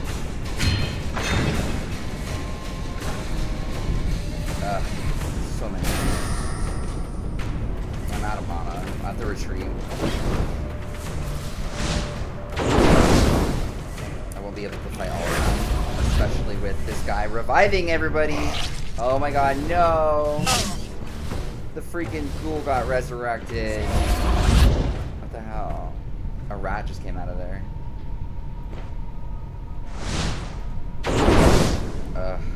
There's a ghoul from over here. What the hell's going on here? I'll just quick save. I'm out of mana. I don't like this. This is... Ooh, this is not good. I have to really think. Because I'm completely out of mana.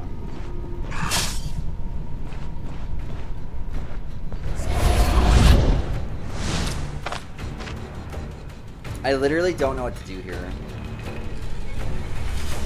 Because there's so many ghouls coming to the location and I'm out of mana. I can't fight. I should have brought that potion.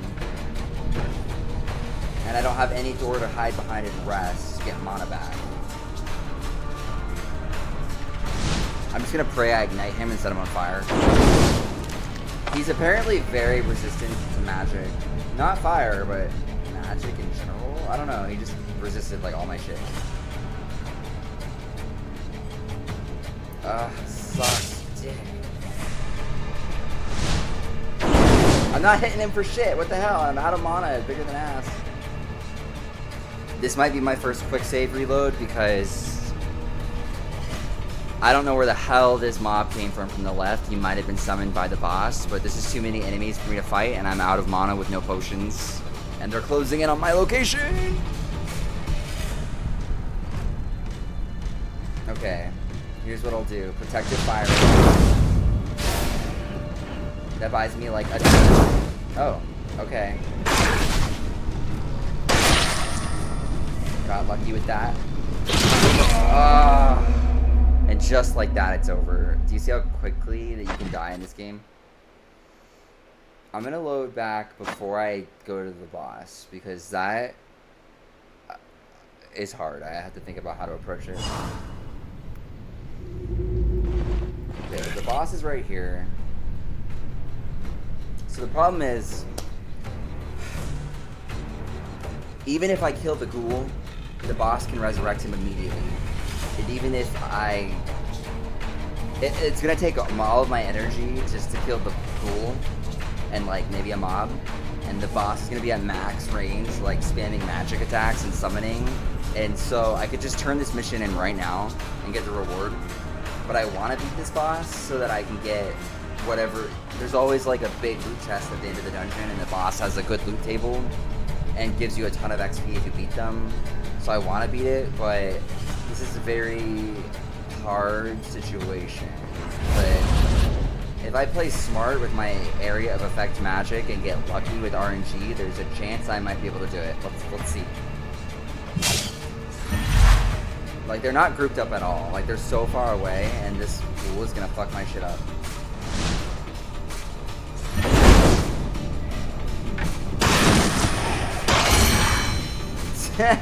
So I leveled up, so I killed him. But then, what skill is gonna help me here? Like, are any of these actively gonna help me here? Like, any of them at all? Legs might help. It'll help me reposition. It only costs 8 energy. I'll go for that.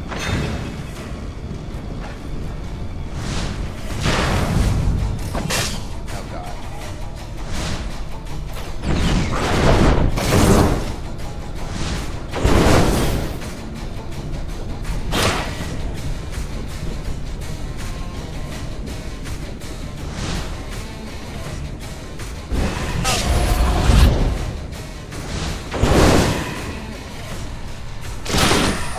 I got close to him to do melee and he just fucked my shit up. And I'm out of mana. And even if I run out... Oh, I got him, okay. Thank God. Now I have to beat this fucking trifling mage. Oh, ow! Bastard. Get away from me. I need mana. Oh my god, now he's casting magic at me. Stop. I've almost done it. Oh, thank god. That was hard. Thank god for quick save.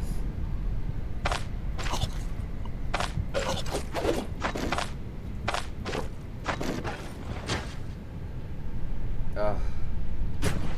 Like literally, that would have been like if I didn't have the quick save mod, literally all of my progress of looting this dungeon and painstakingly breaking every container and using the crowbar to get into every secret loot room and checking every chest and defeating every enemy and preparing and like traveling all the way across the map here would have just instantly been undone, and I would have been back at the inn in town or at a bedroll outside and had like an hour of my time just undone. So quick save is like essential. Like I get what they're going for with the whole like you can only save in select places, and if you fuck up it's like hardcore mode and you lose the last hour of progress, like from a challenge perspective.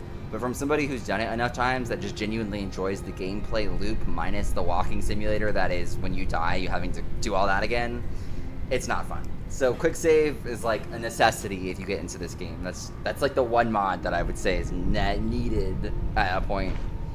Like, by all means, go ahead and play it without this mod, because you might enjoy that level of masochism, but for the rest of us who have limited time and don't like playing walking simulator, get quick save. That being said, quick saves. Be right back.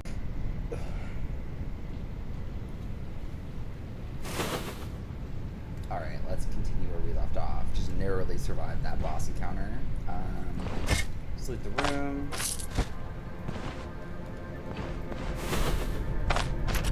Get the treasure.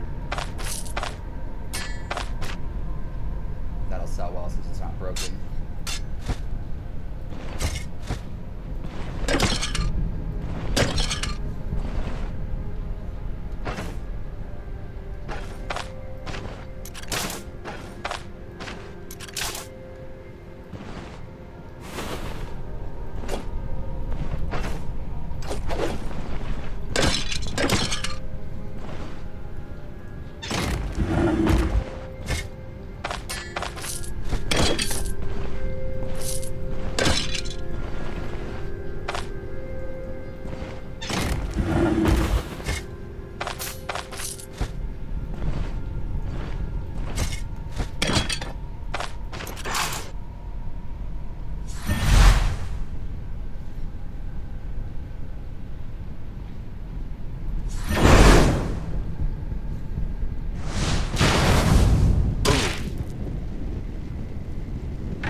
Got to survive, get out of here, and claim the reward. And I should have enough money to get our next caravan follower, which will be the repair guy, the tradesman, the craftsman next.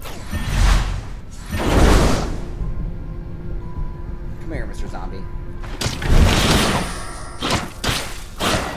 You don't have to worry too much about zombies. They have a lot of health and can lose a bunch of body parts and still fight, but they don't hit for very hard. They're like bumbling corpses, you know? There's just a bunch of them and they're resilient. But yeah, I think I got everything I needed from here. So let's go back and turn the quest in.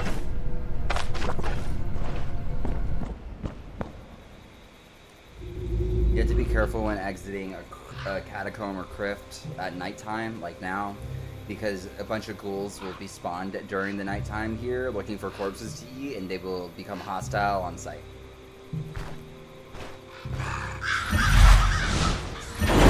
So many times I've narrowly survived doing a crypt dungeon only to exit at nighttime and then end up getting fucking ganked by like 5 ghouls and dying. Ugh. Thank God for quick save.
I'm like, hello, I know you're sleeping, but I kind of need money. It's not for drugs, I swear. About my contract, I'm kind of done with it. I almost died, so yeah, thanks. Give me that money, girl. Alright, I'm gonna go to the inn, I'm gonna sleep, and then reset the time to daytime so that I can sell my loot, and then take to the next caravan mission of finding our second follower.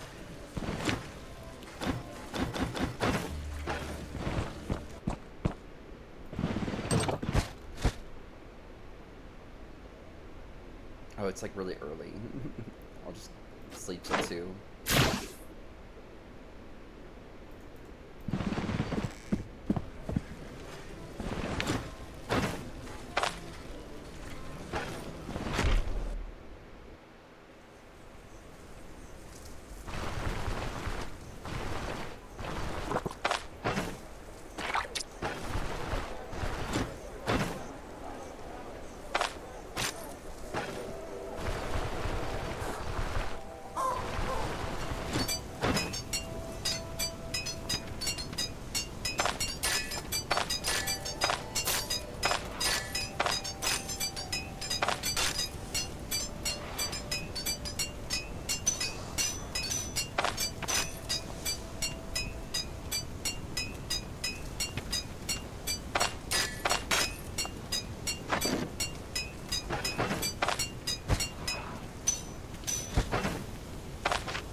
Yeah, not bad.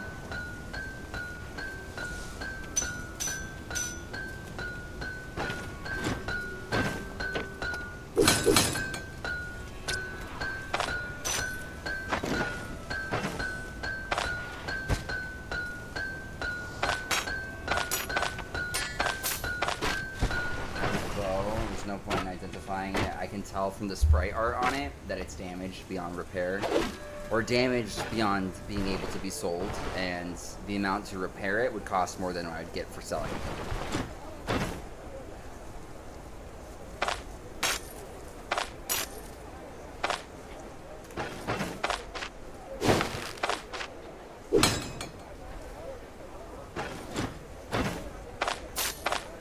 Yeah, I need to get the craftsman in my caravan because he can finally repair my leather and cloth items. The blacksmith can only do metal items.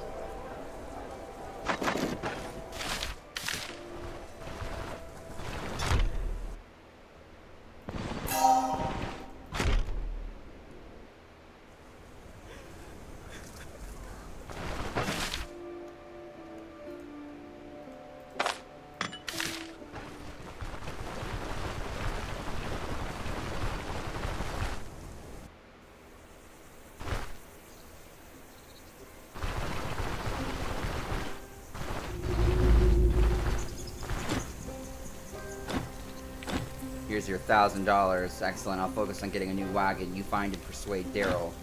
He spoke about growing the Bren and joining the guild. I wonder if he made it to the city. Could be worthwhile to start with the guild quarter. Talk to local craftsmen. They might point you in the right direction. Alright, so let's hit the road. Move back on to Bren, because I ain't walking there.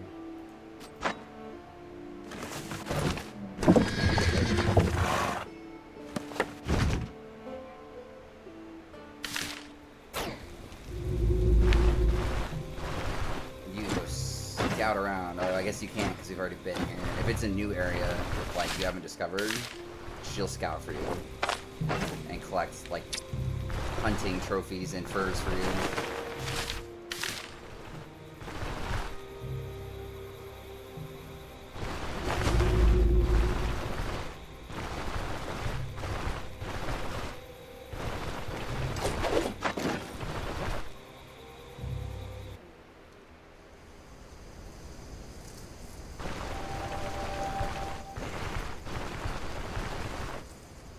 Oh my god, it's nighttime. He won't be out in his normal areas at nighttime. You have to like wait for morning. So I'll go sleep in an inn, so he'll be out and about where I can find him.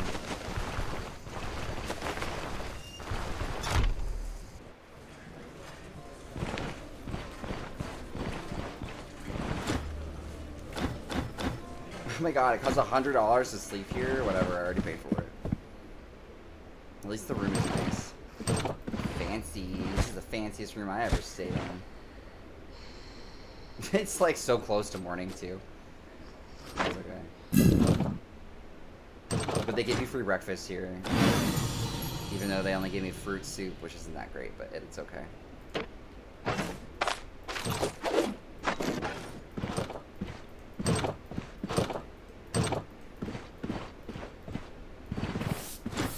Heard any rumors, lady? Come to think of it, the plague is the scariest thing of them all. You can't reason with it. It comes to the famine, at least straightforward solutions. As for the war, well, it's all a matter of perspective. As long as you're on the winning side, it doesn't look so bad, eh? That was a lot of text for I don't know anything to tell you of meaning.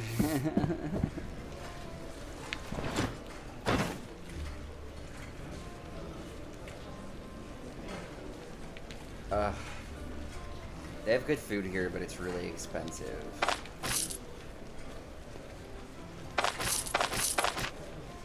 Kipfel used to be a croissant.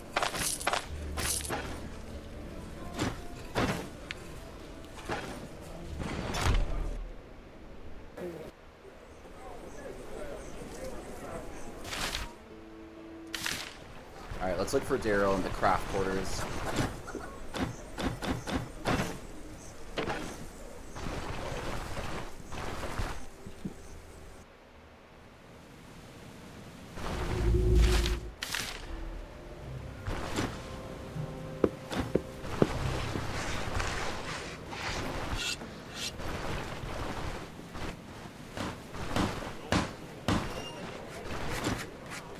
I'm looking for a craftsman named Daryl. Do you know him? No, never met him. There's no one with that name in our workshop. What a liar.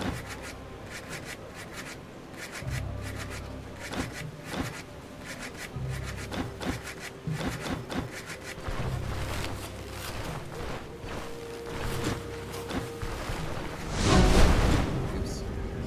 Oh my god, I did not mean to cast a fucking spell in the middle of town. Take my money. Literally all I did was accidentally cast a spell. And they're like, that was crass. And you deserve to go to jail for scaring everybody with your fancy magic.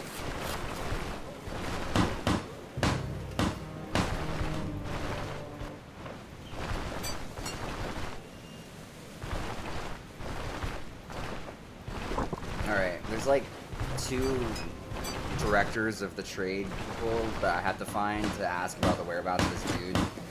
But the thing is, they look kind of like everybody else. I think this is one of them. If you don't finish by nightfall. Where the fuck are they? There's one of them. They have these fancy hats on. Looking for Daryl. Is he out here? Don't appreciate distracting my workers. Get the fuck out. Just wanted to compliment your nice hat. Your blunt flattery has an amazing effect. The bailiff appears to be rather pleased. Why, thank you. I may not be as young as I used to be, but I haven't lost my taste in fashion. To be fair, this talent runs in the family. My name is Giles Verivet. By the highest order of the League, I'm a bailiff at this blacksmithing workshop. Forgive me for my rudeness. I spend my days bickering with all kinds of oaths, so I'm way too used to speaking in a manner they can't understand. How can I be of service? Looking to try to find a skillful armorer or weaponsmith and come to the right place. Blacksmith Guild was disbanded. All craftsmen work here in the name of the common goal. And my job is to make sure that every shipment is delivered on time and that the army of the garrison gets everything they need.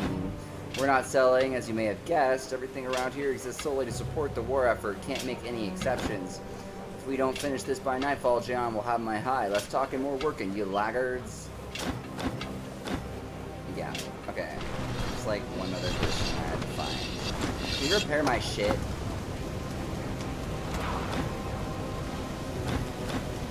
Oh, I got the update. Okay. So that guy told me he's at the inn. Can you repair? Repair my shit. Oh my god, you guys can't repair my shit. I'm gonna cry. I had to go to like the carpenter or like a leather. I don't know. Repair my shit. Repair my shit. I swear to God. Where's the leather? Where's the cloth people? People that can fix like a robe. Where are you? Are you them? There we go. There they are. Oh my god, this hat is gonna cost so much money to fix. I'm really poor again. I'm always poor in this game. I hate it. Okay, now that I repaired my shit and I know where the dude is, let's go find him.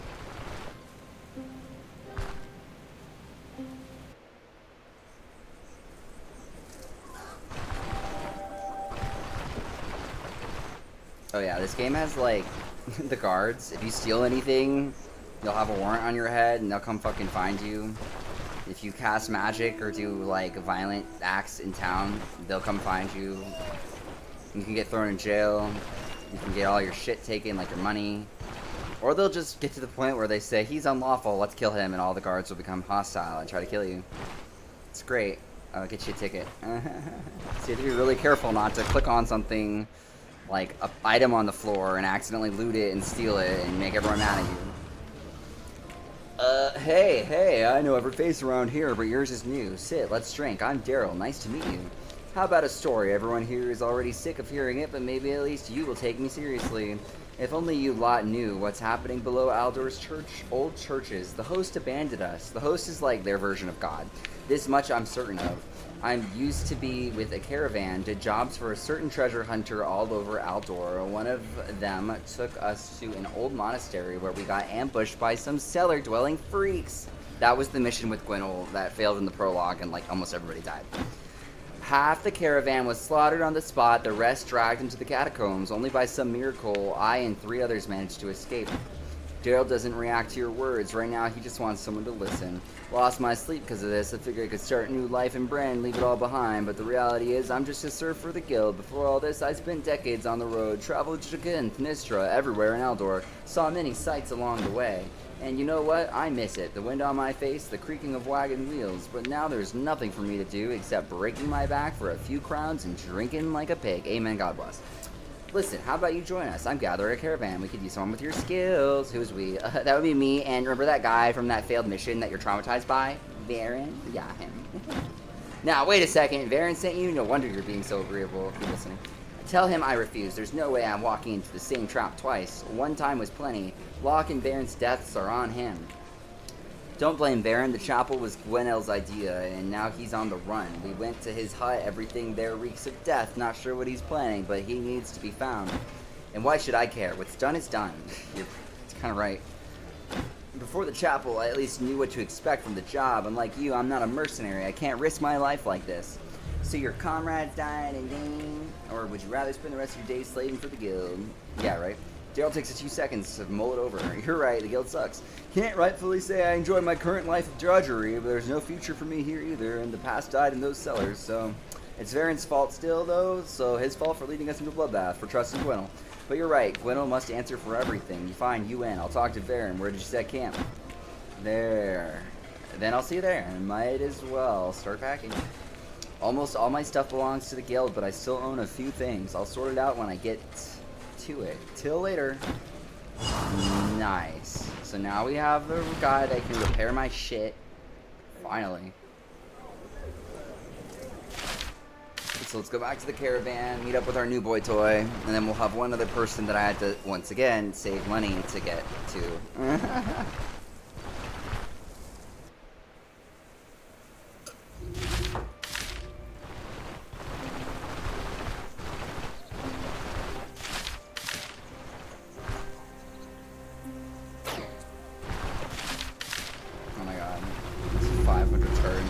Move the caravan back to Manshire to make money. I'll just AFK.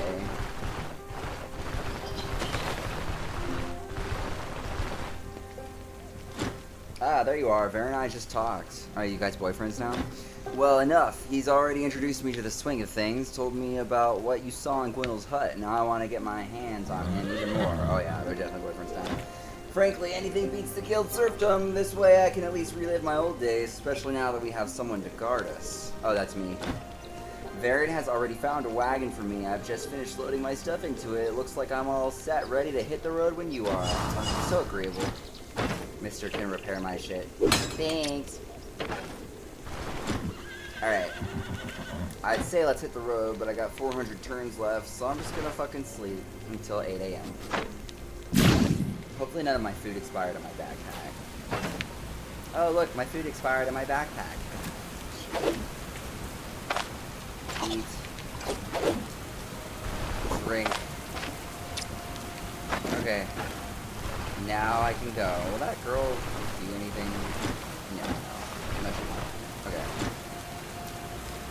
About the Caravan followers. Tell me about the quartermaster. He's a dwarf from Fajal. He's a fellow mercenary, a bit up in years, but still full of vigor. He's got a knack for logistics and plenty of battlefield experience. Before taking on supply duty, he used to fight on the front lines. Who knows? Maybe he can teach you a few tricks. Let's discuss Leaf. Sounds like he could bring a lot to the table. Sorry, there's like a lot of reading in text-based games. Hold your horses. My cart won't fit us all. You've got to find a new wagon first. Of course. I can take care of it if you cover the financial side of things. 1,000 crowns will do the trick. I'm like, does this guy have no money?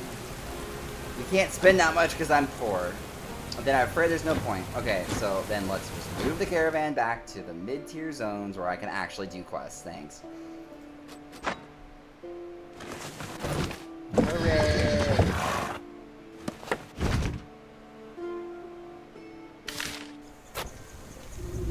Whoa. Okay, I'm rested. Life's great. Will this girl do a hunting quest here? Nah, she's like, you already know this area. I ain't gonna do nothing for you. What a lesbian. I mean, I love her. Okay, going back to town to get a contract.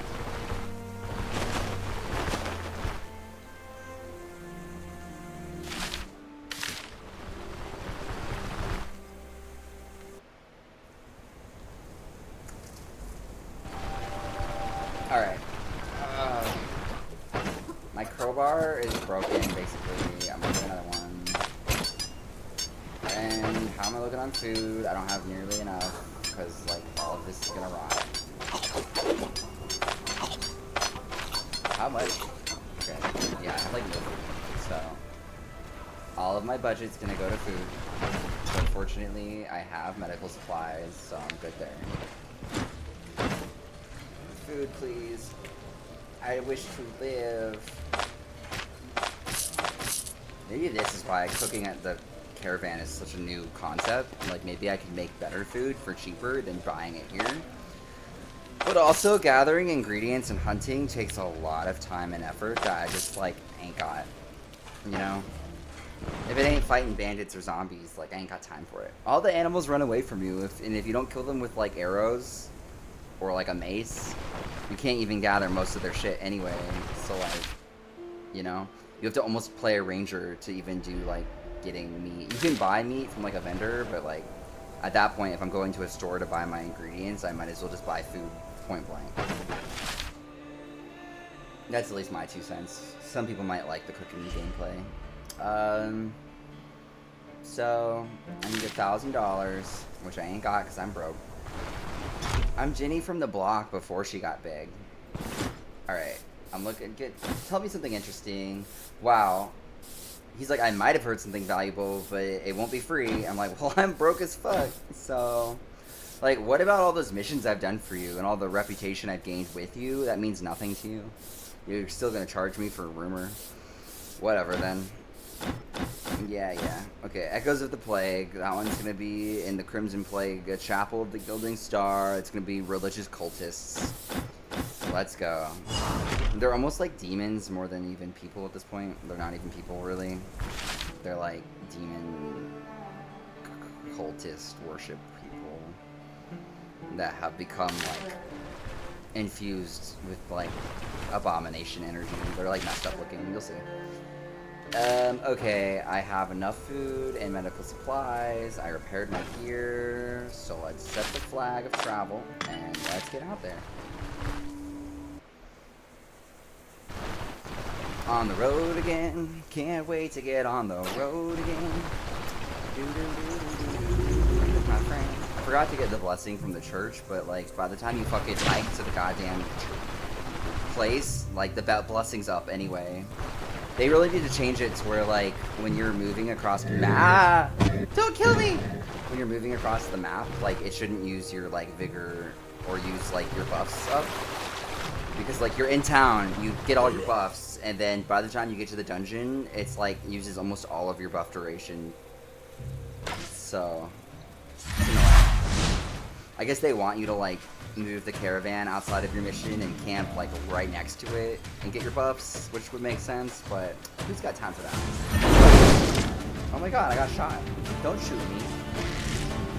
Racist.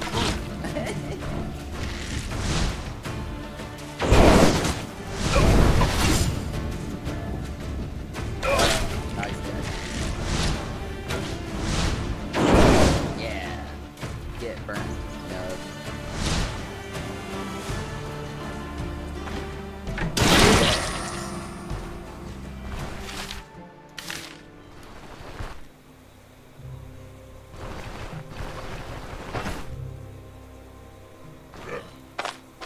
Oh god. There's get away. Get away from you, bandits. You guys stay away.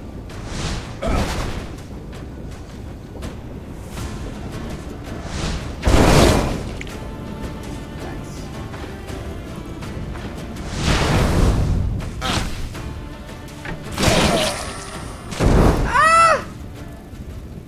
That spot was definitely not on fire until I stepped on it, and then it was. That's lame.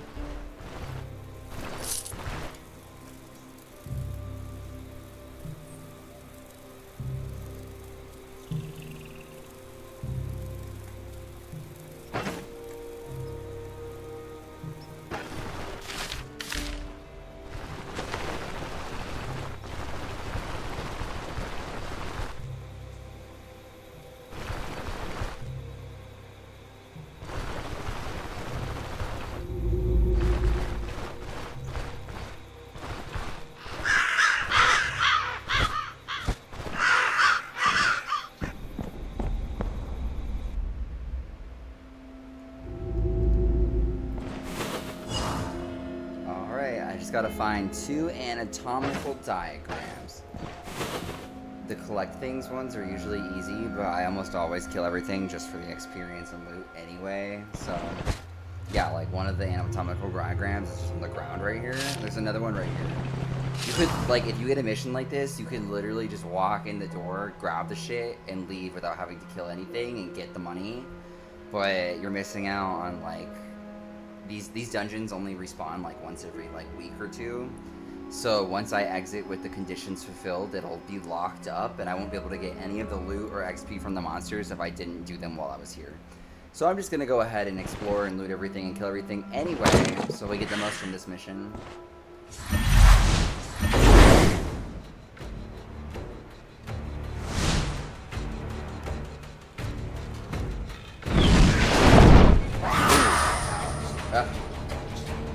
When you get dazed, you can't use abilities.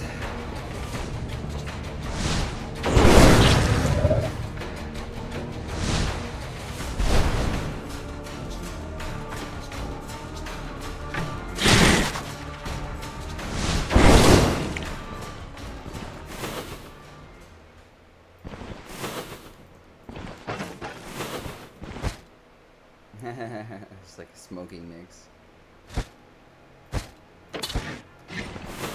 If you know what that is, you know what that is. What should they sell for? These diagrams. They don't work. They're not worth anything.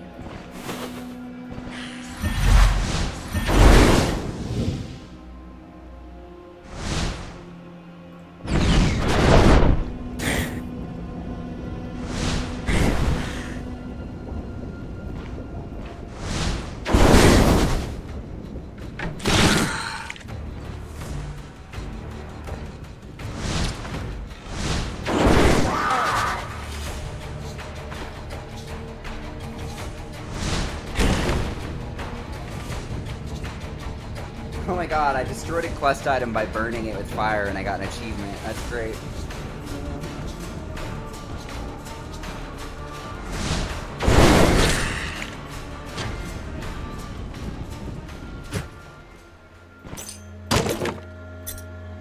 Nails, use those for the caravan.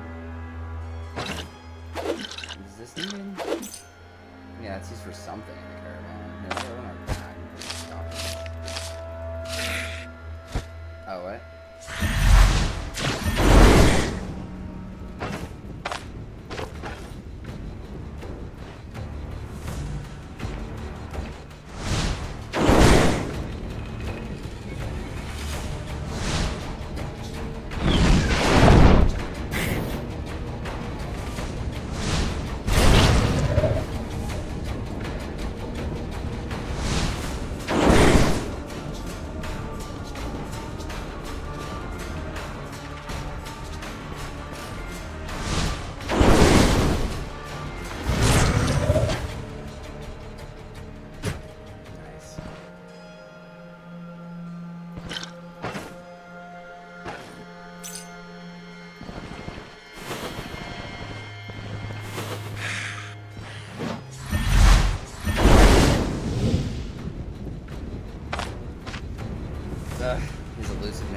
which gave us the bonus vision.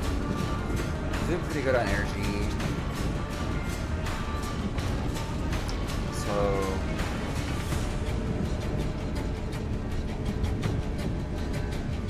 I'm trying to decide if I want to go heavy into energy. Probably, because the later spells use like 50 energy a cast, and I have like 120 energy in max right now, so I need more. That's a pretty good one too. Once per 30 turns, replenishes 16% max energy. Yeah, that'll save your ass.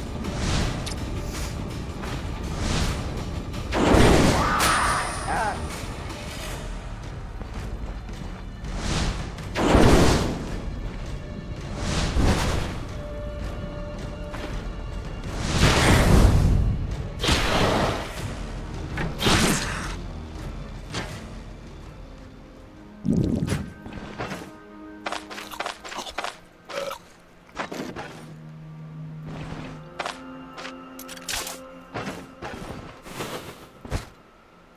Yeah, if you find books like these, they give you XP, and they sell for a good bit, so nice. Rope's good for the caravan. So, I've already fulfilled the quest requirements, but I'm just gonna get all the loot I can. Use all the time we got. Ah! I hate them. I hate her. Always screaming at me.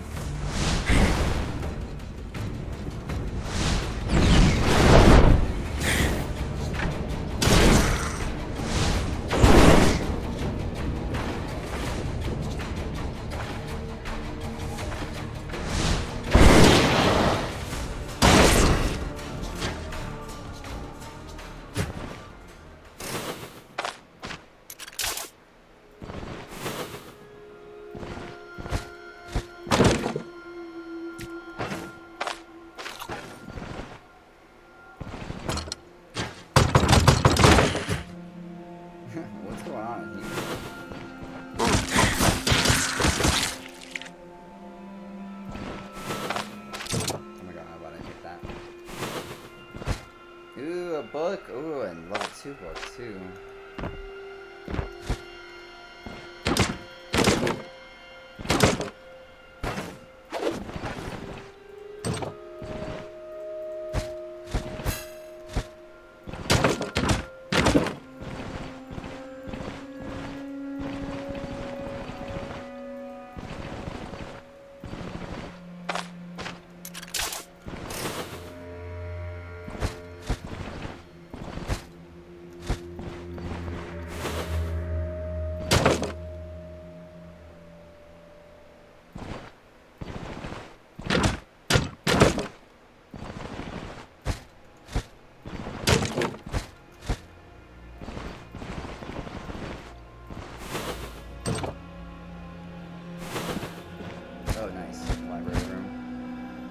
If I can't find any enchantment scrolls or books. Oh, I got a hunting net schematic. That should give XP. I don't know why it does not.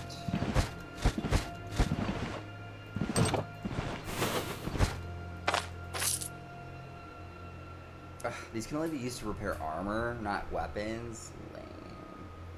I don't even have any metal armor.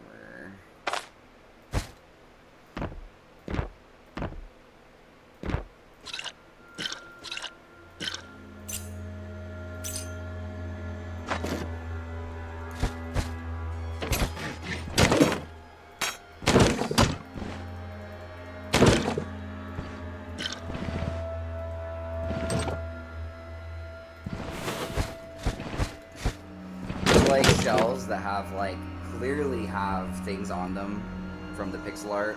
I inspect them and there's nothing there, and I'm like, what about those pliers? What about that cage? What about that rope? There's definitely stuff on the shelf, and you're like acting like nothing's there. But whatever.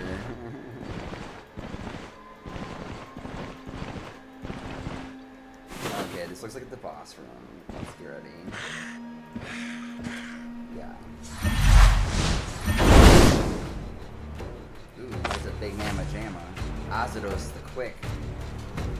The fervor of the proselyte women often garners them a borderline religious reverence. The most zealous of them become matriarchs, first in line for receiving the gift. That's apparently a woman.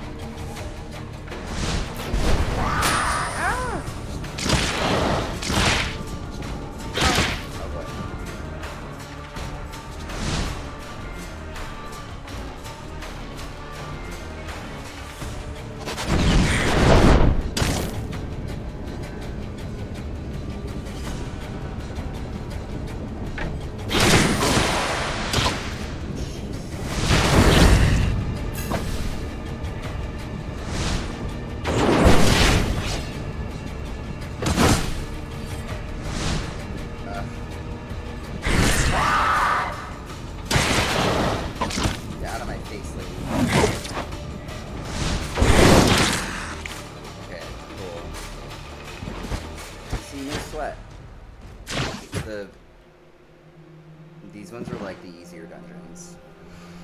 The bandits are probably the hardest. The zombies are the second hardest. And the zombies might be the hardest. With the summoner, the one that can like revive all the undead and keep spawning them infinitely. That one's pretty hard, but this is the easiest one in my opinion.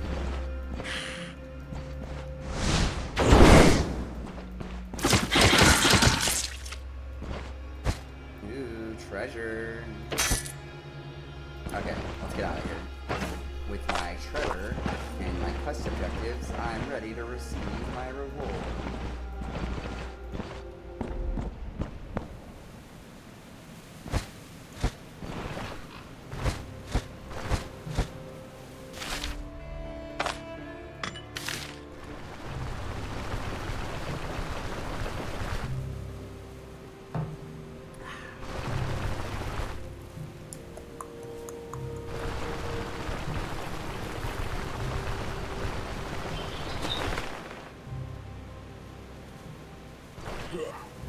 Bandits!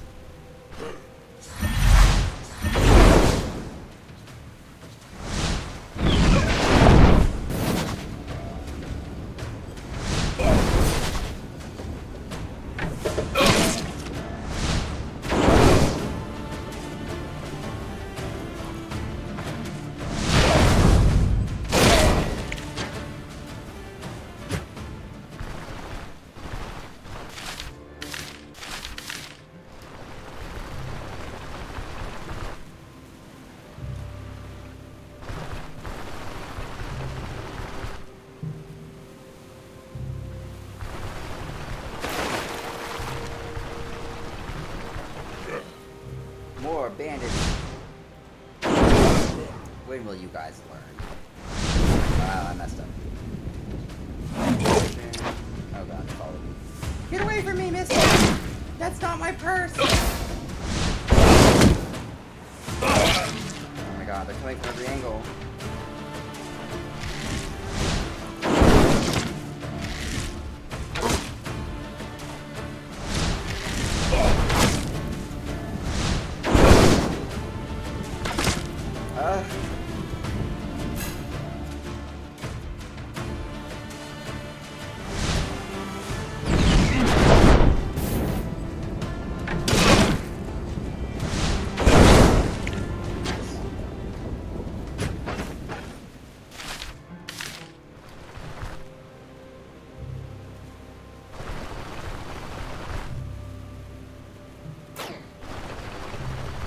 Oh no, I'm all out of drink. Drop off some of this stuff.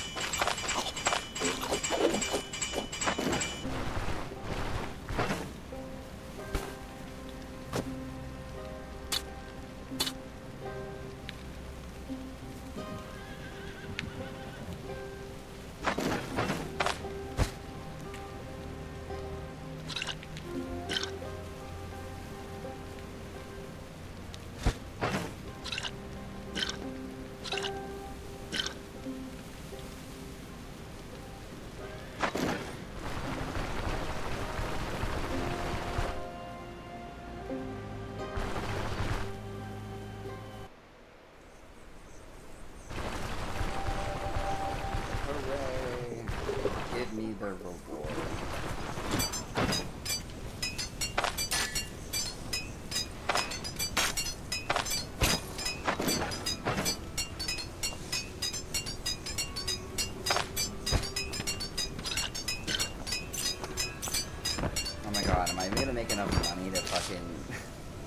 hit the guy. I might have to do another quest. Oh! Cry.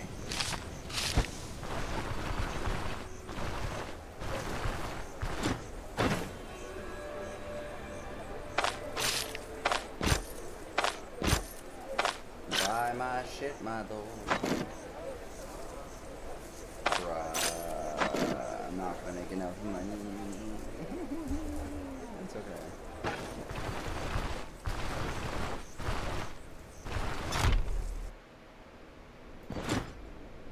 I'm done with the contract, bro. Yeah. I still need $145, and then I also need money for like food, because all the food I got is gonna expire. And repairs. This game, like, between repairs and food and like medical supplies and like buying fodder to move your caravan is like so taxing on your finances. It's really hard to make money to keep ahead. Like, you just like are barely able to keep up with like the demands of the story quest finances and your own growth. But I'm also playing on 3 times the XP, which means like I would have had 3 times the money by this level had I been playing for the real amount of time. But I like the challenge, so I'm not complaining. Even though I just complained. But for today, I'm going to call it there. I'm going to sleep in the end. I've been playing this game for a couple hours, and I can use a rest, and I'll pick it back up tomorrow, and we'll finish with the story quest and see how far we can get in this game. Sleep. Alright, well, if you've been with me till now, thanks so much, and we'll catch you in the next episode. Bye-bye!